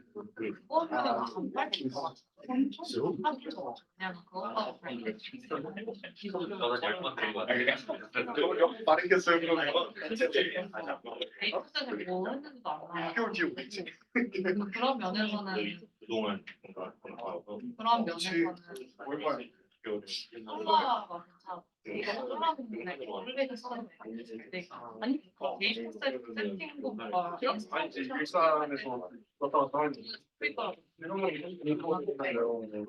피스가 오고 싶다. 그래서 그런 게 좀 어떻게 될 거야? 힘들었을까 싶어요. 솔라도 없더라고. 아니 솔라가 아니라 네이버에 미스트랄이 와서 알아보는 거야?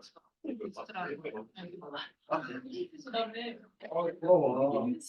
인텔리지도 하면서 너도 잘 먼저부터 다음 학기 그거 오늘 딥마인드는 옛날에 2017년부터 이미 베스트 슬로우 러너라는 개념을 생각을 하고 있었고 베스트 슬로우 러너는 얘는 그렇게 셀프 슈퍼바이즈 오브젝트 그리고 피처를 매핑하는 거고 베스트 러너는 거기서 큐밸류 매핑 테이블을 그 알킬라라이브 중에 그래요? 그 논리 저도 근데 저랑 민정님 들어가서 근데 왜 이게 저는 결제는 있고 제가 쓸수 있고 아무 제가 아닌데 못 떴어요. SSL 럭스만 레퍼런스 어플을 그래서 이게 다른 분량이 형은 시간 따로 것 그래서 그 SSL은 많이 나가면서 얘는 VA를 하고 VA는 어떻게 했냐면 K-스텝에 한 번씩 그냥 VA를 쫙 업데이트하고 그 업데이트한 VA를 또 테이블을 아니 그건 너무 그냥 여기 근데 아마 노라 각 미결로 실제 그 정보를 섹터별로 이렇게 해서 그 오늘 그 기준의 기억 내가 예약을 해놓고 아, 시간을 가지고 학습을 오래 할 때 그래서 이게 이제 일정 시간을 테이블 형태의 값들을 에버리지하고 게임을 쓰기 전에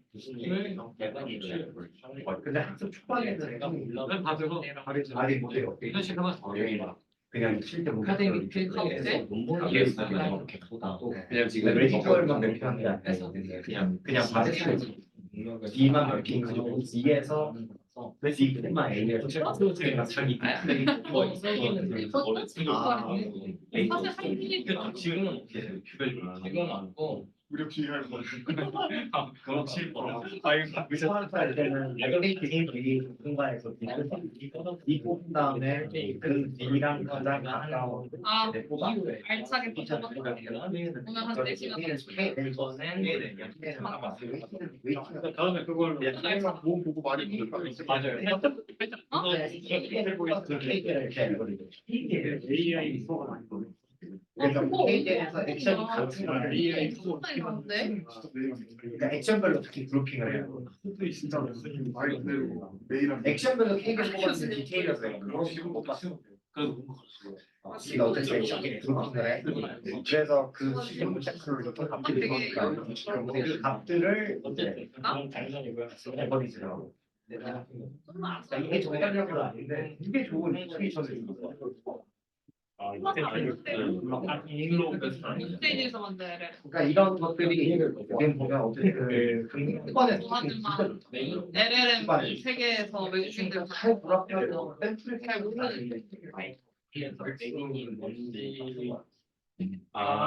좀 들으려고 만드신 역시 아무도 찾지 않는 분들 아무튼가 그리고 조용호 사실 궁금하게 못하면 두명 하루 전 강화 스타일. 아 내일 강화 다시 갈 거야. 이연도 강화 스토리라고 온라인 유어 레이턴트라고 언제 지금 해? 얼마나 데이터라고 지금 많이 들어있나? 녹화도 되고 있어.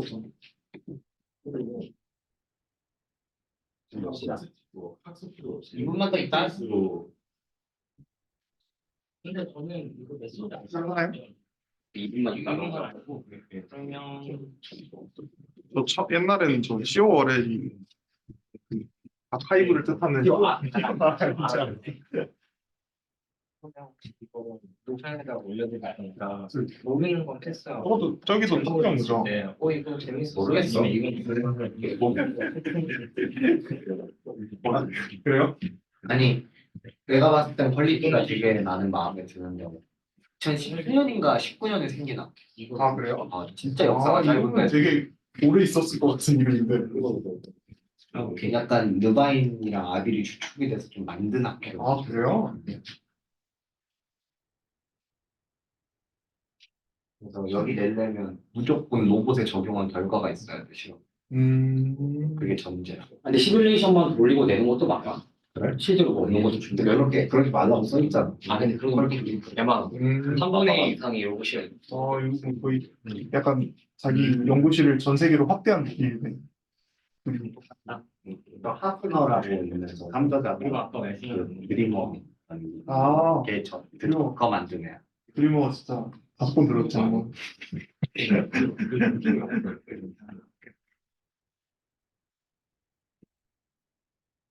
그리고 이거 애니메이션 전화할 시작.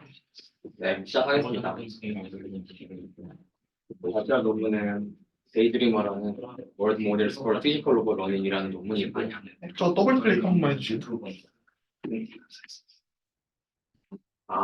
떠다. 더블 클릭. 한번만 더. 이건가요? 뭐 녹화. 너가 하고 있어. 네, 된 거지.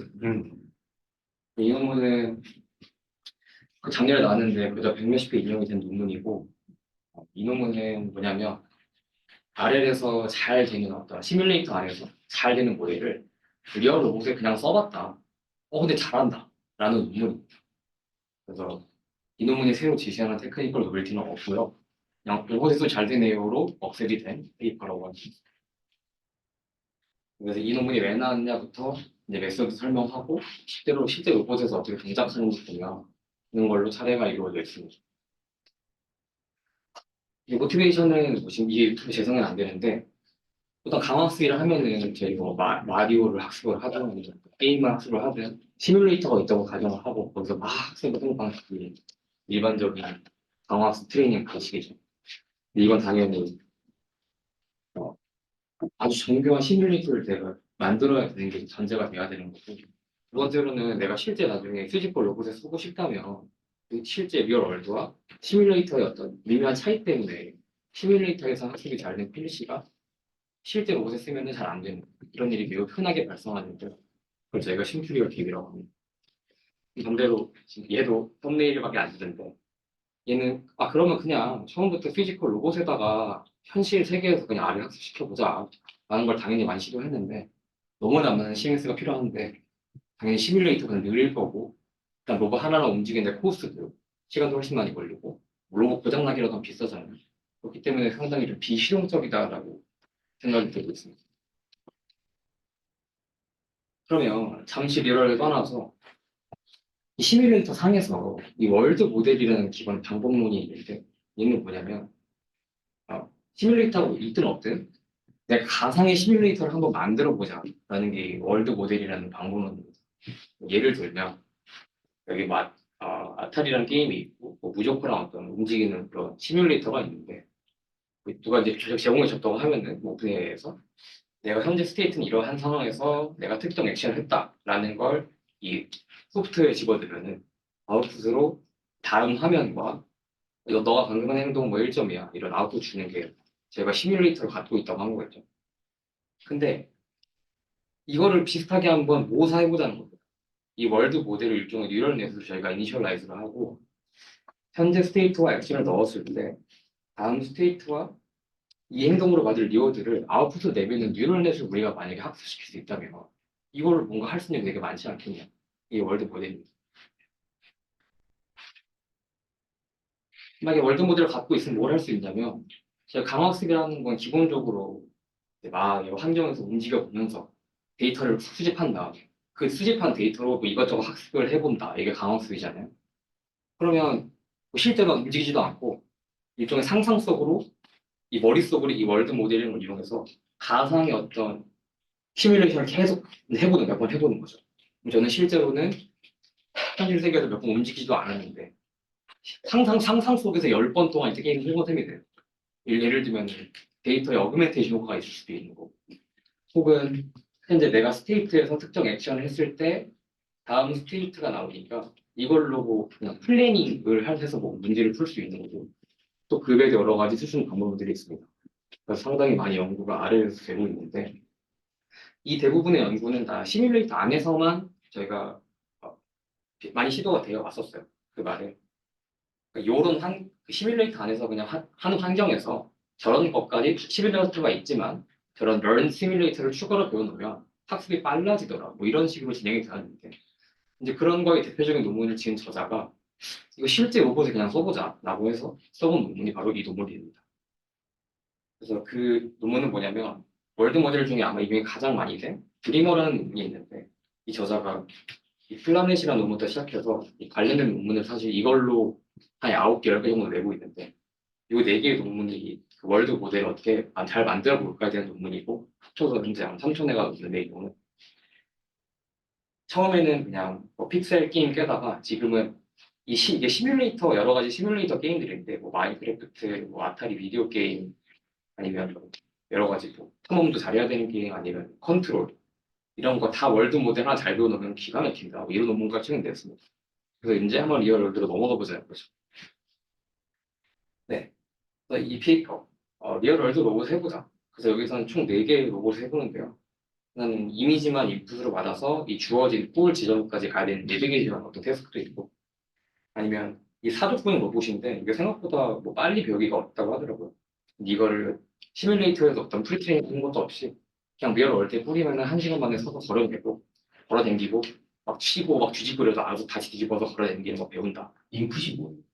좀 이따 아예 익스페리멘트 가서 다 뭐, 그 다음에 여기는 뭐 한쪽이 빈에서 집어서 다음 빈으로 내려놔야 되는데 저도 로봇을 잘은 모르는데 이 짚고 걔를 유지하고 옮겨다니는 게 뭐 쉬운 거 아니더라 하더라고요. 뭐 브레스판이 이런 태스크에서 많이 쓰이는 태스크들인데 여기서 우리 생각보다 잘해라는 걸 보는 겁니다. 저기까지 모티베이션이고 네.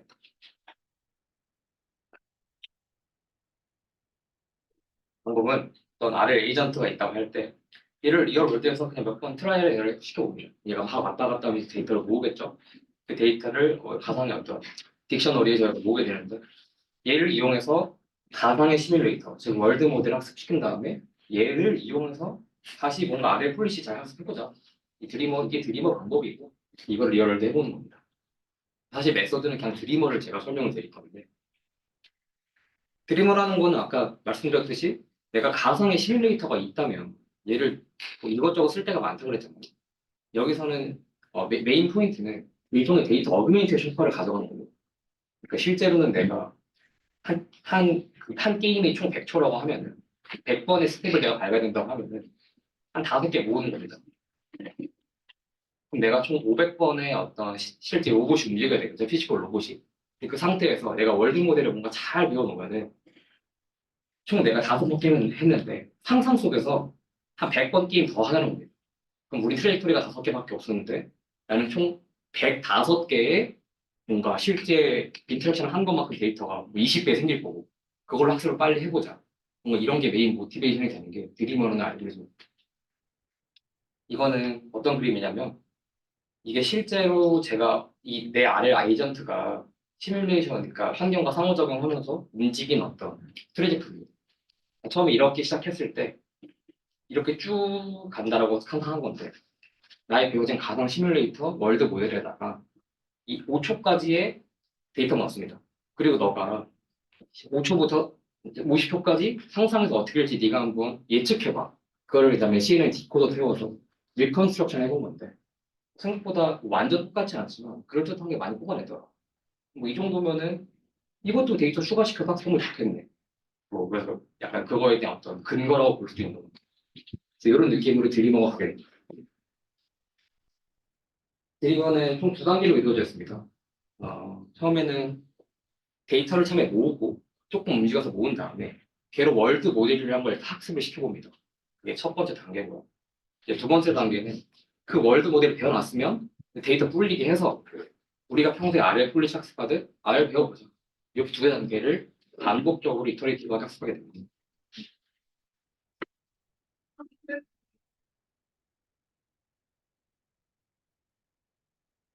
그래서 월드 모델 가져왔는데 월드 모델 트레이닝 할 때는 총 세 가지의 노스가 있습니다. 첫 번째는 뭐 얘를 그냥 일종의 이미지 같은 게 뭐 CNN 인코더를 타고 메일을 오토 인코더일 수도 있고 아니면 뭐 베리에이션 오토 인코더일 수도 있겠죠. 메일을 딱을 쓸 수도 있겠지만 그럼 그렇게 해서 뭐 일단 뭐 이런 걸 잘 배워보려면 첫 번째로 그냥 리컨스트럭션 노스를 저희가 줄 수 있습니다. 그래서 이 둘의 차이를 최대한 줄이는 리컨 노스를 일단 첫 번째 러닝 시그널을 주게 되고요. 그다음 두 번째는 리월드 프리딕션 노스를 주게 됩니다. 이게 뭐냐면 이 그림에는 없는데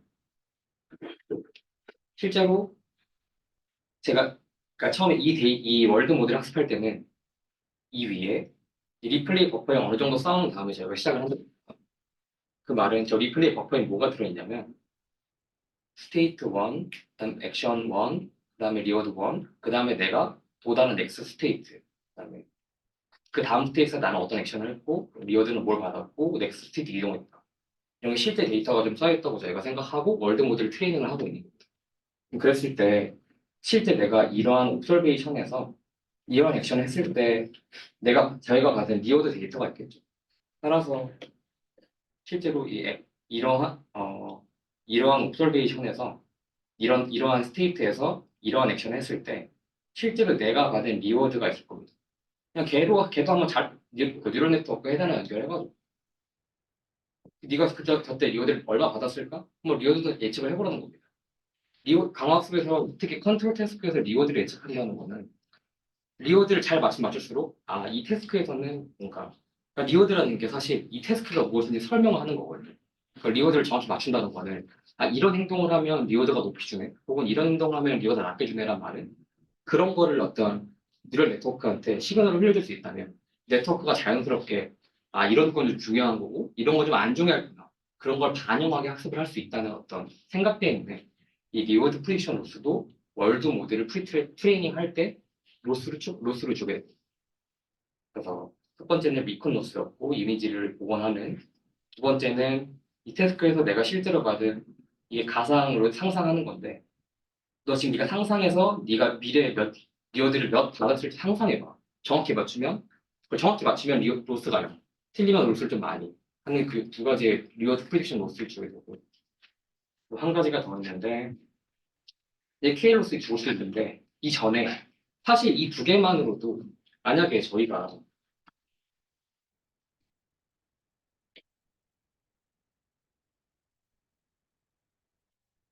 얘를 그냥 뭐 일반적인 오토인코더라고 가정해보면 다 디터미니스트하게 왔다 갔다 하는 거잖아요. 사실 뭐 성능이 좋다 안 좋다를 떠나서 이 두 가지 로스만으로도 학습은 될 겁니다. 왜냐면 어쨌든 모든 네트워크를 다 거쳐가가지고 학습을 하고 있기 때문에. 근데 어쨌든 여기서는 뭐 여러 가지 이유 때문에 원페이퍼에서는 로스 하나 더 추가하는데 이게 뭐냐면 이 부분은 오토인코더가 아니라 베리에이션 오토인코더로 바꾸고 그러면 여기 샘플링이 들어가겠죠. 어떤 레이턴트 스테이트를 보는 데 있어서 그 다음에 베리에이셔널 V랑 똑같은 베리에이셔널 로스를 추가합니다. 결국 이게 되는 자세하게 어떤 내가 오브젝티브가 뭐고 그거에 대한 뭐 롤 바운드가 몇십 명 이런 거는 페이퍼에 있는데 지금 당장은 중요하지 않아서 들고 오진 않았고 결론적으로 말해보면 여기서 중요한 건 내가 다음 스텝 즉 미래를 맞추는 겁니다. 그거를 위한 어떤 베리에이션 오브젝티브를 얘네가 설정을 하는 거죠. 그게 세 번째입니다. 그러니까 결국 얘와 얘를 미니마이즈 하게 되는데 제가 밑에 써놨는데 얘는 이게 t 빼기 1이잖아요. 그러니까 내가 한 1초 전에 한 타임 스텝 전에 내가 어떤 액션을 했고 나의 히든 스테이트는 몇이었고 그 다음에 너는 실제 어떤 옵서베이션을 봤어. 그 말은 1초 뒤에 레이턴트를 맞춰봐라. 대신 1초 뒤 옵서베이션을 본 뒤에. 근데 저희가 관측 이후 확률을 저희가 포스테리어 하죠. 반대로 P는 뭐냐면 얘랑 똑같은데 미래 걸 맞춰야 되는데 미래 걸 안 준 겁니다. 그러면 미래의 랜덤 베리어블을 보지 않고 이 레이턴트를 맞추라고 했기 때문에 얘는 프라이어거든요. 결국 그 BA도 마찬가지로 결국 로스의 리컨 로스와 KL 로스를 같이 주게 되잖아요. 거기서도 프라이어와 포스테리어의 KL 날것을 줄게 되는데 여기도 똑같다고 보시면 됩니다. 다만 얘는 미래 예측이 중요하기 때문에 그 미래 예측에 대한 확률 분포 두 개를 K를 미니마이즈 하는 걸 갖고 왔다. 사실 지금 제가 잠깐 설명드린다고 해서 막 수식이 왔다 갔다 하기는 힘든데 큰 컨셉은 이러한 세 가지의 로스로 이렇게 미래를 예측할 수 있는 가상 시뮬레이터를 환경하는 거를 쭉 반복해서 학습을 하게 된다 정도를 좀 크게 큰 뜻에서 좀 그럴듯하다라고 이해하시면 좀 좋을 것 같습니다. 네. 그래서 마지막으로 VA 로스와 비슷하게 이 세 가지 로스로 월드 모델을 학습을 하게 되고요. 몇 번 학습했으면 얘를 이제 수립시킵니다. 그 다음에 풀 해놓고 이제 아래 폴리시 트레이닝을 진행하는 겁니다. 월드 모델은 배워졌다는 가정하에 그럼 B에서 저희가 여기서 예측해가지고 다음에서 3초 뒤, 뭐 4초 뒤, 5초 뒤를 예측해 볼 수 있는 거를 잘 학습을 해놨다면은 상상 속으로 막 100초 뒤, 1000초 뒤까지 저희가 막 이미지네이션을 굴려볼 수가 있겠죠.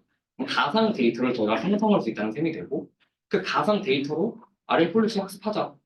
상상 속에서 시뮬레이션한테는 치고 그게 폴리시 트레이닝입니다. 그래서 뭐 식은 뭐 일반적인 아래 알고리즘 써서 여기 자기 가져오지 않았고 뭐 액터 크리틱이라는 뭐 챗GPT에서 쓰는 PPO라든가 그런 데서 일반적으로 자주 쓰는 알고리즘이 있는데 거기 쓰인 거랑 뭐 거의 똑같은 걸 썼다고 보시면 되고 크리틱은 현재 이 이미지를 하면 이 이미지가 얼마나 좋은지 이 이미지가 너무 좋다 그러면 그 이미지를 인풋 넣으면 아 얘는 100점 그럼 얘는 좋은 스테이트를 보고 크리틱에다가 어떤 현재 내 상황 이 이미지를 넣어봤는데 마이너스 100점이 나왔다 그럼 굉장히 안 좋은 상황이겠죠 일종의 그걸 이 현재 스테이트가 좋은지 안 좋은지를 판별할 수 있는 판별기인 크리틱을 배우고 이걸 바탕으로 아 나는 앞으로 그러면 크리틱이 좋다고 하는 곳만 골라서 가야겠다 라고 하는 액터를 학습하게 됩니다. 액터의 로스 시그널은 내가 방문하는 그런 스테이트들의 크리틱이 좋다고 하는 곳을 많이 방문하도록 학습하게 되겠죠. 이게 일반적으로 아래에서 액터 크리틱이라고 부르는 방법론이고 그냥 그 챗GPT에서 썼던 PPO랑 똑같은 방법으로 학습한다 라고 보시면 됩니다. 얘가 끝나면 다시 월드 모델 학습하고 중간에 한 컷이 하나 더 있는데 얘는 학습이잖아요. 이거는 동시에 실제 로봇이 갖고 있으니까 걔를 굳이 아예 안 움직일 필요는 없겠죠. 그래서 실제 로봇을 좀 움직여서 실제 데이터도 좀 모으고 그와 동시에 가상 시뮬레이터도 만들어 보고 그걸로 아래 학습한다. 그러니까 그냥 동시에 이루어진다고 보시면 됩니다. 이게 아까 말한 월드 모델이라는 분야에서 가장 많이 쓰이고 있는 이게 드리머라는 알고리즘입니다.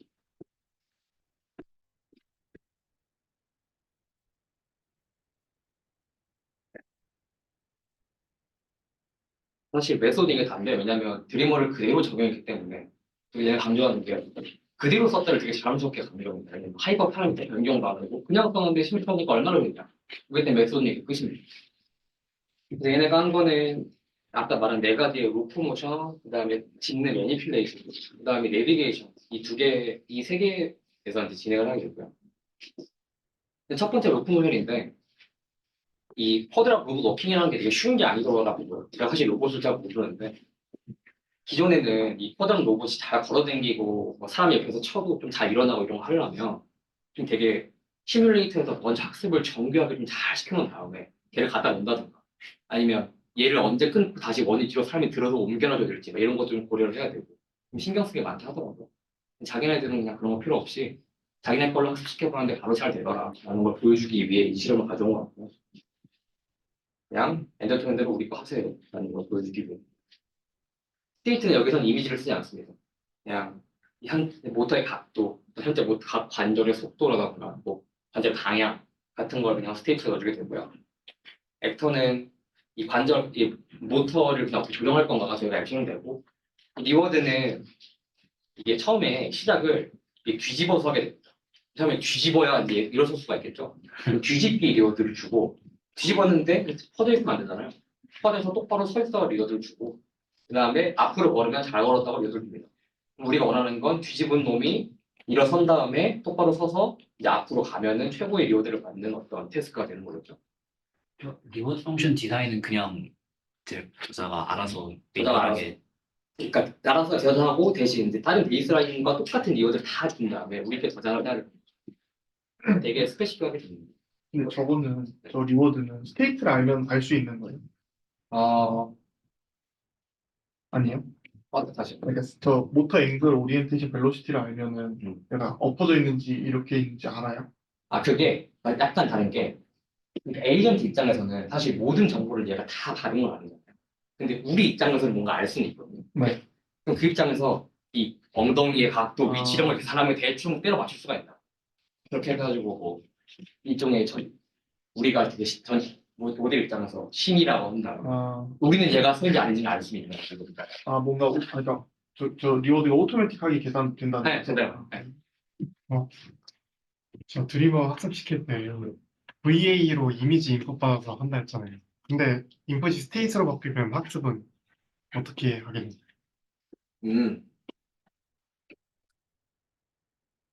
그냥 이렇게 이 사실 자세히 안 나와 있는데,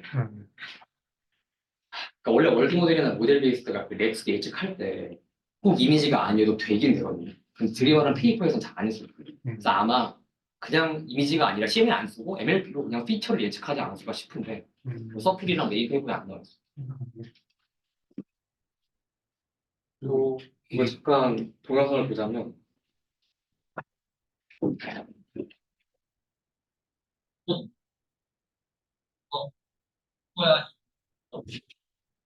좀 뒤집어. 뒤집다가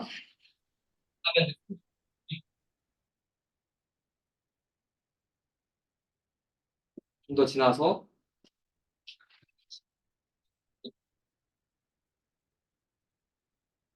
얘는 리셋도 없어요. 그냥 계속 냅두는 거.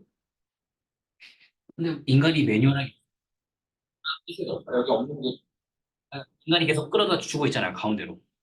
끌어주고 있다. 인간이 계속 밀고 있는 것 같은데. 일단은 뭐 그냥 없다고 하고 30분 되면 이제 밀어 떠고 다시 좀 그러다가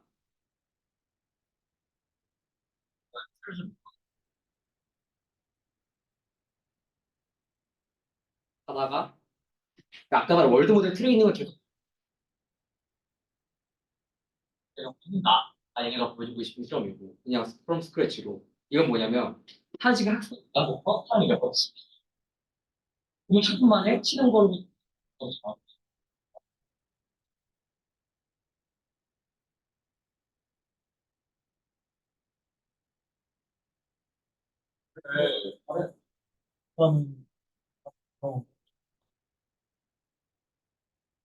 근데 이게 대입하는 순간 시뮬레이터의 그냥 프로바빌리티가 바뀌는 거 아니야?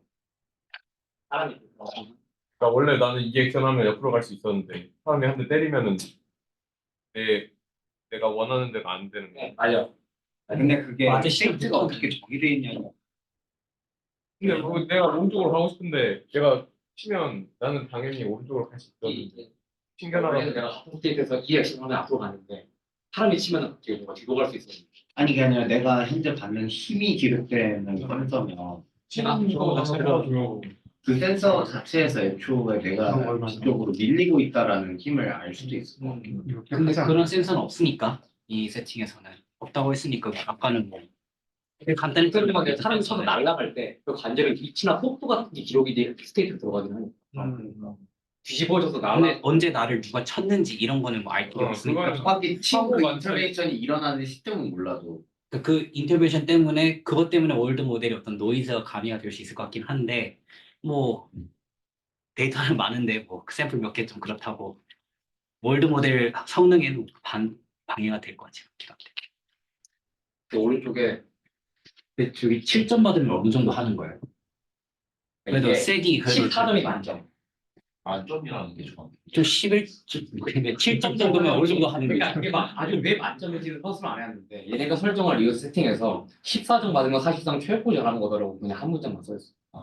지들이 마음대로 설정을 이루어지는. 관련해서 궁금한 게 네. 보원으로 앞으로 가면 점수 준다고 했는데 앞으로 가는 건 어떻게 하면 이 리워드 디자인에 뭔가 써있군요. 그러니까 그거를 앞으로 가면 앞으로 간다는 걸 계산할 수 있게 현재 관절의 위치 곱하기 뭐 내적한다 뭐 어떻게 해가지고 네. 그걸 들고는 않는데 여기 그래프에 이 헐크 그려져 있는 거는 저때가 우연히 다시 뒤집어진 경우 하더라고. 잠깐 여기다 안 나왔다가 다시 뒤집기 해서 다시 올라가고 이런 거라고. 그리고 이게 욕공전이었고 그러니까 두 번째로 매니플레이션이었고 그러니까 얘 테스트는 뭐냐면 공이 세 개가 있는데 색깔이 다른 인풋은 이제 RGB 이미지 컬러 RGB 이미지하고 이제 앵글 포지션 같은 아까 그런 피처 이미지를 같이 넣는 거예요. 둘이 그냥 같이 넣고 그 다음에 액션은 X, Y, Z로 내가 어떻게 움직일지 그게 액션이고 이 리워드 같은 경우는 내가 특정 물체를 집는 일정 그 다음에 반대편을 놔야 되는데 그냥 같은 데 다시 내려놓았다 그럼 그냥 마이너스 1점 다시 주거든요. 그리고 반대편에 잘 옮기면 10점을 주고 이런 세팅을 얘네가 설정해도 되고 얘네 말로는 실제로 잡기까지가 되게 어렵다고 하는데 잡아야만 1점 주기 때문에 뭐 스컬스 유저 테스트를 하는데 뭐 그게 왜 그게 왜 우리 세팅이 더 좋은 건지 뭐 그런 설명은 없습니다. 뭐 그냥 이런 테스트인 거고. 잡았다는 건 어떻게? 그거는 센서. 그건 안 쓰시나 봐요. 로봇의 팔에 달리는 센서를 잡았다는 인식하시고. 그러면 얘는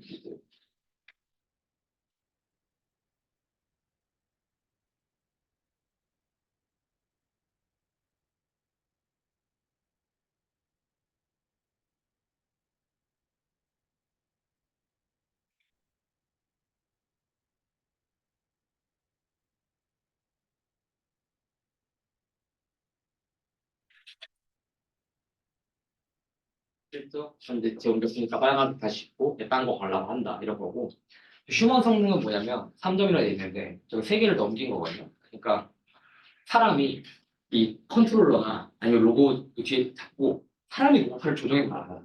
그랬을 때 얼마나 잘할 수 있냐? 이게 휴먼이 없어서 장서고 배우는데 8시간 걸리는데 어떤 사람일까? 근데 저게 의미가 어쨌든 있는 베이스라인 경우는 최근에 막 로봇 데이터셋 모을 때도 사람이 직접 그러니까 컨트롤러 같은 걸 조정하고 이런 건 많으니까 그것보다 잘하게 되면 사실 되게 의미가 큰 거잖아요. 그래서 그걸 뭔가 잘하는 이 어플을 점수를 많이 넣는 것 같아요. 이렇게 하면은 잡을 때 1점이라고 하면은 이렇게 하는 순간 11111111111인 거야? 그게? 네. 잡으면 1점. 잡는 그 순간만 1점 하고 아무것도 없다가 내려놓는 10점. 그러니까 얘는 지금 리워드가 아니라 몇 개 직원이야. 그러니까 아까 그 학습은 리워드로 한 거고 이 그래프는 지금 몇 개 직원이야. 학습은 내려놓으면 이제 10점 주고. 얘는 RGB만 쓴다는 거예요. RGB랑 스테이트 같이. 스테이트도 같이요. 스테이트 RGB. 확실히 못하게 하고 LST인 줄 알았어. RGB랑 같이 나온 거고 그 다음에 이 같은 경우는 그럼 아까 월드 모델을 잘 배웠는지 한번 리컨을 다시 그 CNN 디코더를 뽑아내서 볼 수 있잖아요. 그랬을 때 이 첫 번째 위에 있는 뭐가 그러니까 얘가 기본적으로 다 상상 속에 틀어져 있습니다. 지금 실제가 없는 거고. 그랬을 때 아마 이 첫 번째나 두 번째 것까지만 넣어두고 나머지를 예측해 보라라고 한 건데 그럴듯하게 잘 오기 폴리시 학습이 끝났을 때 현재 너의 폴리시를 어떻게 행동할 것 같냐라고 지금 물어보는 거예요. 일종의 뭐 그럴듯하게 잘 보여준다 할 수 있는데 에러는 저 갑자기 이제 에러 왼쪽 거에서 이 노란색 공이 갑자기 초록색 공으로 바뀌거든요. 그러니까 이런 에러가 좀 있긴 한데 아니 그쵸. 어떻게 된 거라고요? 좀 그림이 완전 다른 것 같은데 윗줄이랑 아랫줄이랑. 둘이 다른 별개. 그 윗줄은 리얼 트랙트리고. 둘 다 이미진드 트랙. 그래요? 네, 그냥 2개 가져온 거예요 지금. 뭐 에러가 있지만 뭐 이 정도면 훌륭한 거 배운 거 아니겠습니까? 뭐 이런 식으로 있는데. 이제 스테이블 디퓨전, 막 고비어 디퓨전은 막 사람도 춤추고 있는데. 일단 이거는 2022년 초봄. 그래도 이게 강화 쓰면 그게 그런 거죠. 사실 얘의 목적은 아주 정확하게 정교하게 잘 만든다고 중요한 게 아니라 데이터가 없죠 데이터. 이게 내가 데이터 모으면서 할 건데 걔네랑 비교할 회전된 수가 없어. 비디오 모델을 써야 되는 게 아닌가. 그러면 근데 그건 도메인 시프트가 너무 클 것 같은데. 뭐 프레시 데이터 같은 거로 잘 한번 묶거나 뭐 어쨌든. 근데 옛날에 막 월드 모델 하다 보다 보면 물론 성능이 아예 비컨을 아예 못하면 되게 안 좋겠지만 적당히 어느 정도 잘하면은 그거보다 더 정교하게 리컨을 잘하는 게 크게 막 폴리샵 때문에 도움이 되는지도 모르겠어. 그래서 그 오프라인 데이터셋을 가지고 월드 모델만 만드는 논문들은 진짜 잘 맞춰요. 근데 얘는 온라인으로 내가 데이터를 모으면서 저거를 만들어야 되니까 샘플 수가 너무 적어서 못 맞추는 거고, 오프라인 데이터셋 개 많은 거에서 월드 모델 만드는 건 진짜 잘. 근데 이런 거 할 때 온라인으로 할 때 어차피 새로운 거는 못 만들잖아요. 내가 안 보고는 못 안 만들어요. 해본 거는. 네, 못 만들어요. 근데도 도움이 되는 거예요? 그거를 이제 계속 모으는 거죠. 내가 지금까지 한 거를 좀 잘하는 시뮬레이터가 있으면 여기서 좀 더 계속 폴리시 러닝하면서 더 좋은 샘플들 얻고 그러니까 거기서 그럼, 이렇게 다 더. 그럼 얘는 진짜 그냥 딱 데이터 어그멘테이션인 거네요? 거의? 맞아요. 그렇다고 볼 수 있는. 그렇군요. 그리고 마지막으로 일단 매니플레이션 겹쳐서 그냥 하나 뺐고 가는 건데 이거 되게 쉽거든요. 그러니까 저렇게 얘가 꼴인데 이리로 가면 돼요. 네. 그냥 이미지만 준 거고 얘가 제가 보기엔 이거 진짜 개쉬워 보이는데 엄청 어렵다고 막 강조하거든요. 왜 어려운지 모르겠어요. 사실 이 로봇이 어떻게 생긴지 몰라서 그냥 가면 된다. 일단 리워드는 거리만큼 마이너스를 준다는 거거든요. 네. 허무한 거리 진짜 사실 모르겠어요. 근데 이거 얼마나 어려운지 근데 이거 그 뭐 시간은 알겠는데 결국 저 2시간 동안 몇 개의 이미지를 썼는지 그거는 나와요. 안 나와요. 중요한 그러니까 그게 나와. 그게 나와요. 몇 헤르츠로 액션을 선택했냐가 나와. 그러니까 2시간에 그 헤르츠를 나눠보면 아마 몇 개. 그러니까 사실 뭐 2시간인 2시간이면 보통 어느 정도 샘플이 모이잖아. 이거 한 대로만 한 거죠? 네. 그럼 되게 적지 않아요? 2헤르츠면 얼마나 액션을 2헤르츠만 전작가 일주일에 두 번? 아니, 헤르츠 일주일에 두 번이라는 뜻이구나. 그럼 너무 적은 거 아니야? 액션을 총을 할수 있는 환경마다 달라. 아까 몇십 헤르츠인 것도 있고. EPS 할 거면 일주일에 2번. 근데 그게 로봇의 피지컬의 한계 때문에 툭툭 꺾어. 일주일에 10번씩 한다 해도 72,000단위. 이 정도면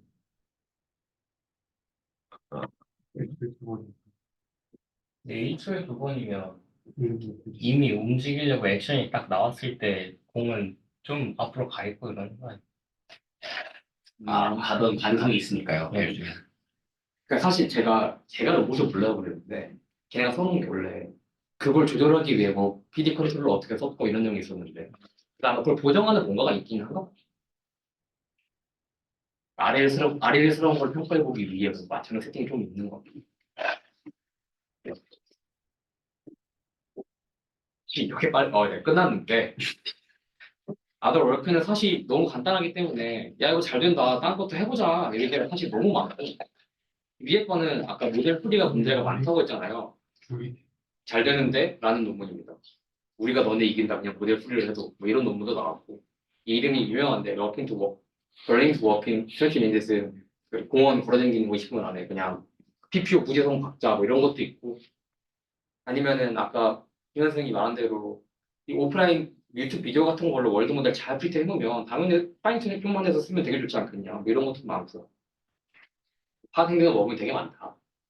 가지가 아더 월드도 많았고요. 마지막으로 이제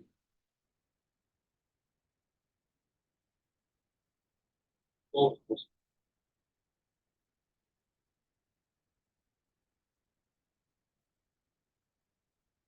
그다음에 내가 밖으로 나가고 하고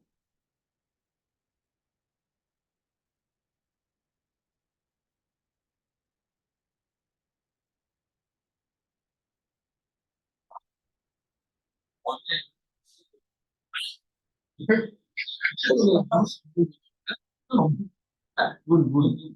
없죠. 그 위 뉴스 뭐라고요? 뉴스 뭐예요? 뭐 서빙해주는 로봇이 그 밖으로 나간 거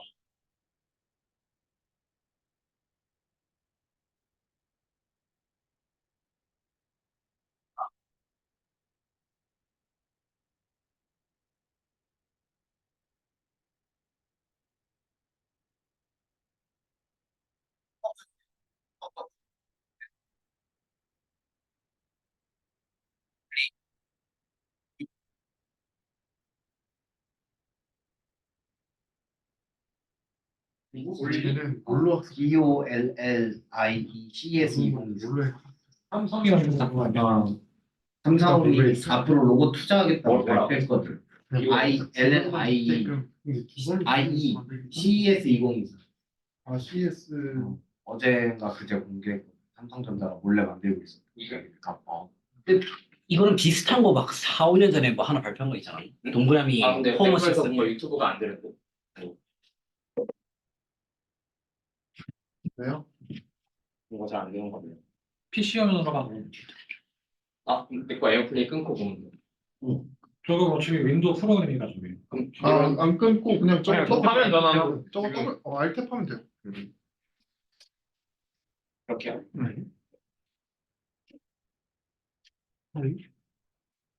화면 공유가 일시 중지됐다네. 괜찮아. 아무도 안 보고. 아니면 7명이 들어가 있는 그러면 이렇게 되겠다.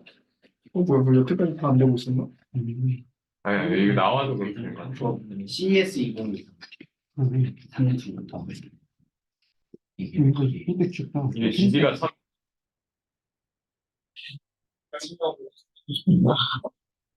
VR3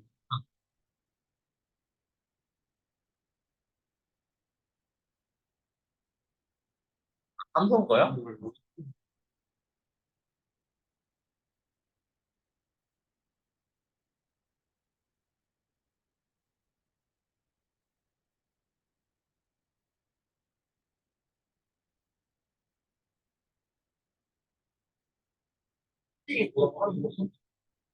보이나?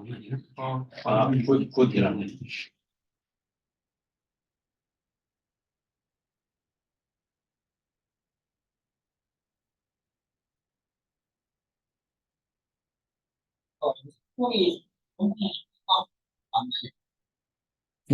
공식 영상이었어. 본리 19년도 한국어로 아니 근데 좀 실제로 뭘 하는 거야 도대체? 홈 어시스턴트. 그러니까 뭘 도와주는 거야? 운동하고 있으면 와가지고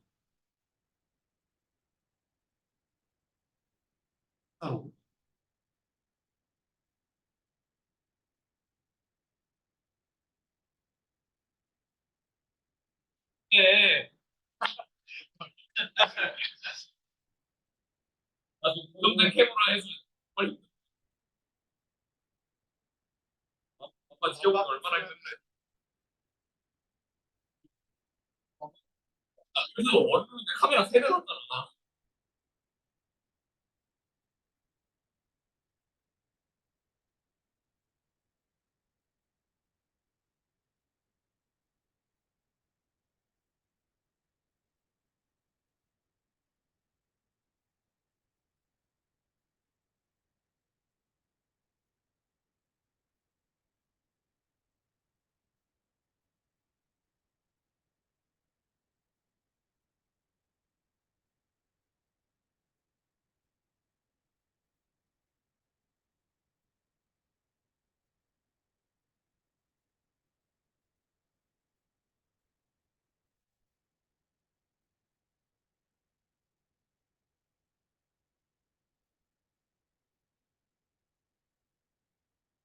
거랑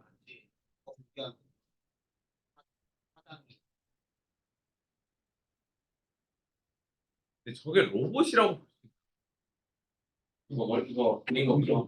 사람도 아니잖아. 이거 이불전으로 원도 모델 해야 되는 거. 아 그러니까 약간 너무 AI 스피커 같은 느낌이지 않나? 그러니까 그냥 따라다니기만 하는 거지. 쟤가 뭐 컨트롤을 하는 게 아니잖아. 제 아까 조명 꺼줬잖아. 그냥 아니 그러니까 그거는 밥 먹어가지고 아니 그러니까 해가지고. 피지컬 관절 컨트롤이 아니잖아. 그냥 거기 지시 내리는 걸 거 아니야. 그냥 IoT로. 그치. 그러니까 저걸 로봇이라고 사람 보고 따라가야 돼. 우리는 뭔가 그런 관절 모터 컨트롤 이런 걸 생각하고 있는 건데. 뭐 좀 더 나아가면 이제 얘를 뭐 밖으로 데리고도 나가고 싶을 수도 근데 있고. 사실 근데 요새 이거 필요한가? 요새 뭐 저 프로젝트 말고는 모르겠네. 왜냐면 스마트 하우스 요새 뭐 다 잘 되잖아. 나 지금 나 여기서도 우리 집 뭐 에어컨 켜고 끄고 이것도 되는데 애초에. 그거는 그냥 집 내부적으로 알아서 하면 되는 거지. 그러니까 얘를 따로 이상한 이 사물로 해줄 필요 없다 이거지. 집 안에 그냥 메인 서버가 해주면 되는 거지. 근데 뭐 집 안 카메라 달고 집 안 돌아다니는 건 좋은 거 같아. 알바도 놀아주는 기능까지 있으면은 여기까지 하겠습니다. 와, 근데 LG 거가 더 귀여워요. LG도 똑같아요. LG도 똑같은 거 거의 똑같은 거 있는. 뒤에 보면 재밌는 거 같아. 뒤에 하이라이트 보면 재밌는 거 개 많아. 걔가 화분을 첫 깨뜨렸어. 그냥 스마트 그랬더니 홈 너무 배우고 이렇게 로봇 청소기 출동 이러면서 너 지금 하고 뭐 이라고 뭐 그냥 한국어로 쳐야 나올 수도 있고. 구글에다가 그냥 한국으로 써. 외국인은 LG라고?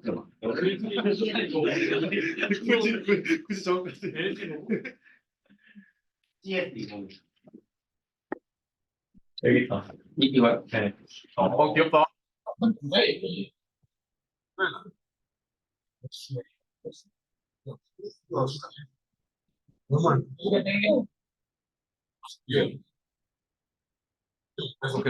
오케이. 그냥 이만 보여주기. 아니 얘가 3분의 1. 원룸은 벽이 없는데. 아니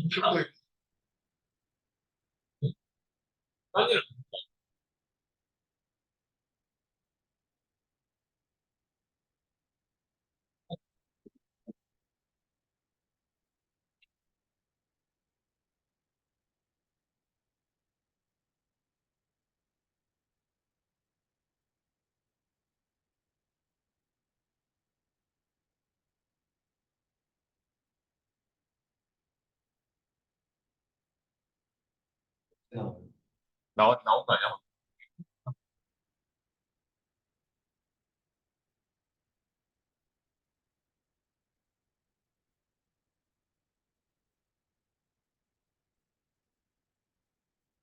아까 본데 정부에서 그렇다고 합니다. 저눈 두 개 있는 저게 LG인가? 이거? 근데 빔 프로젝터를 쏠 때 해상도 조절 알아서 해주는 건가? 그게 원래 되게 복잡한데 빔 프로젝터는 초점을 알아서 잘 맞추죠? 오 개쩐다. 그건 좀 신기하다. 프로젝터 얼마 안 하는데 쟤 개 비쌀 거야. 하긴 100만 원짜리는 알아서 초점 조절 되나? 내게 10만 원짜리 안 되는 건가? 내가 이거 존나 이거 해야 되거든. 40만 원짜리 그런데. 아 그래서 저도 돼요? 저건 100만 원 할 거 아니야? 100만 원은 너무 많잖아. 제일 싼 거, 제일 싼 거. 아니 굴러다니는 프로젝터로 것 같은데. 감사합니다. 네, 동료야 어떻게 해요? 동료야? 응. 오케이. 동료 전수네. 꺼버려. 꺼버려.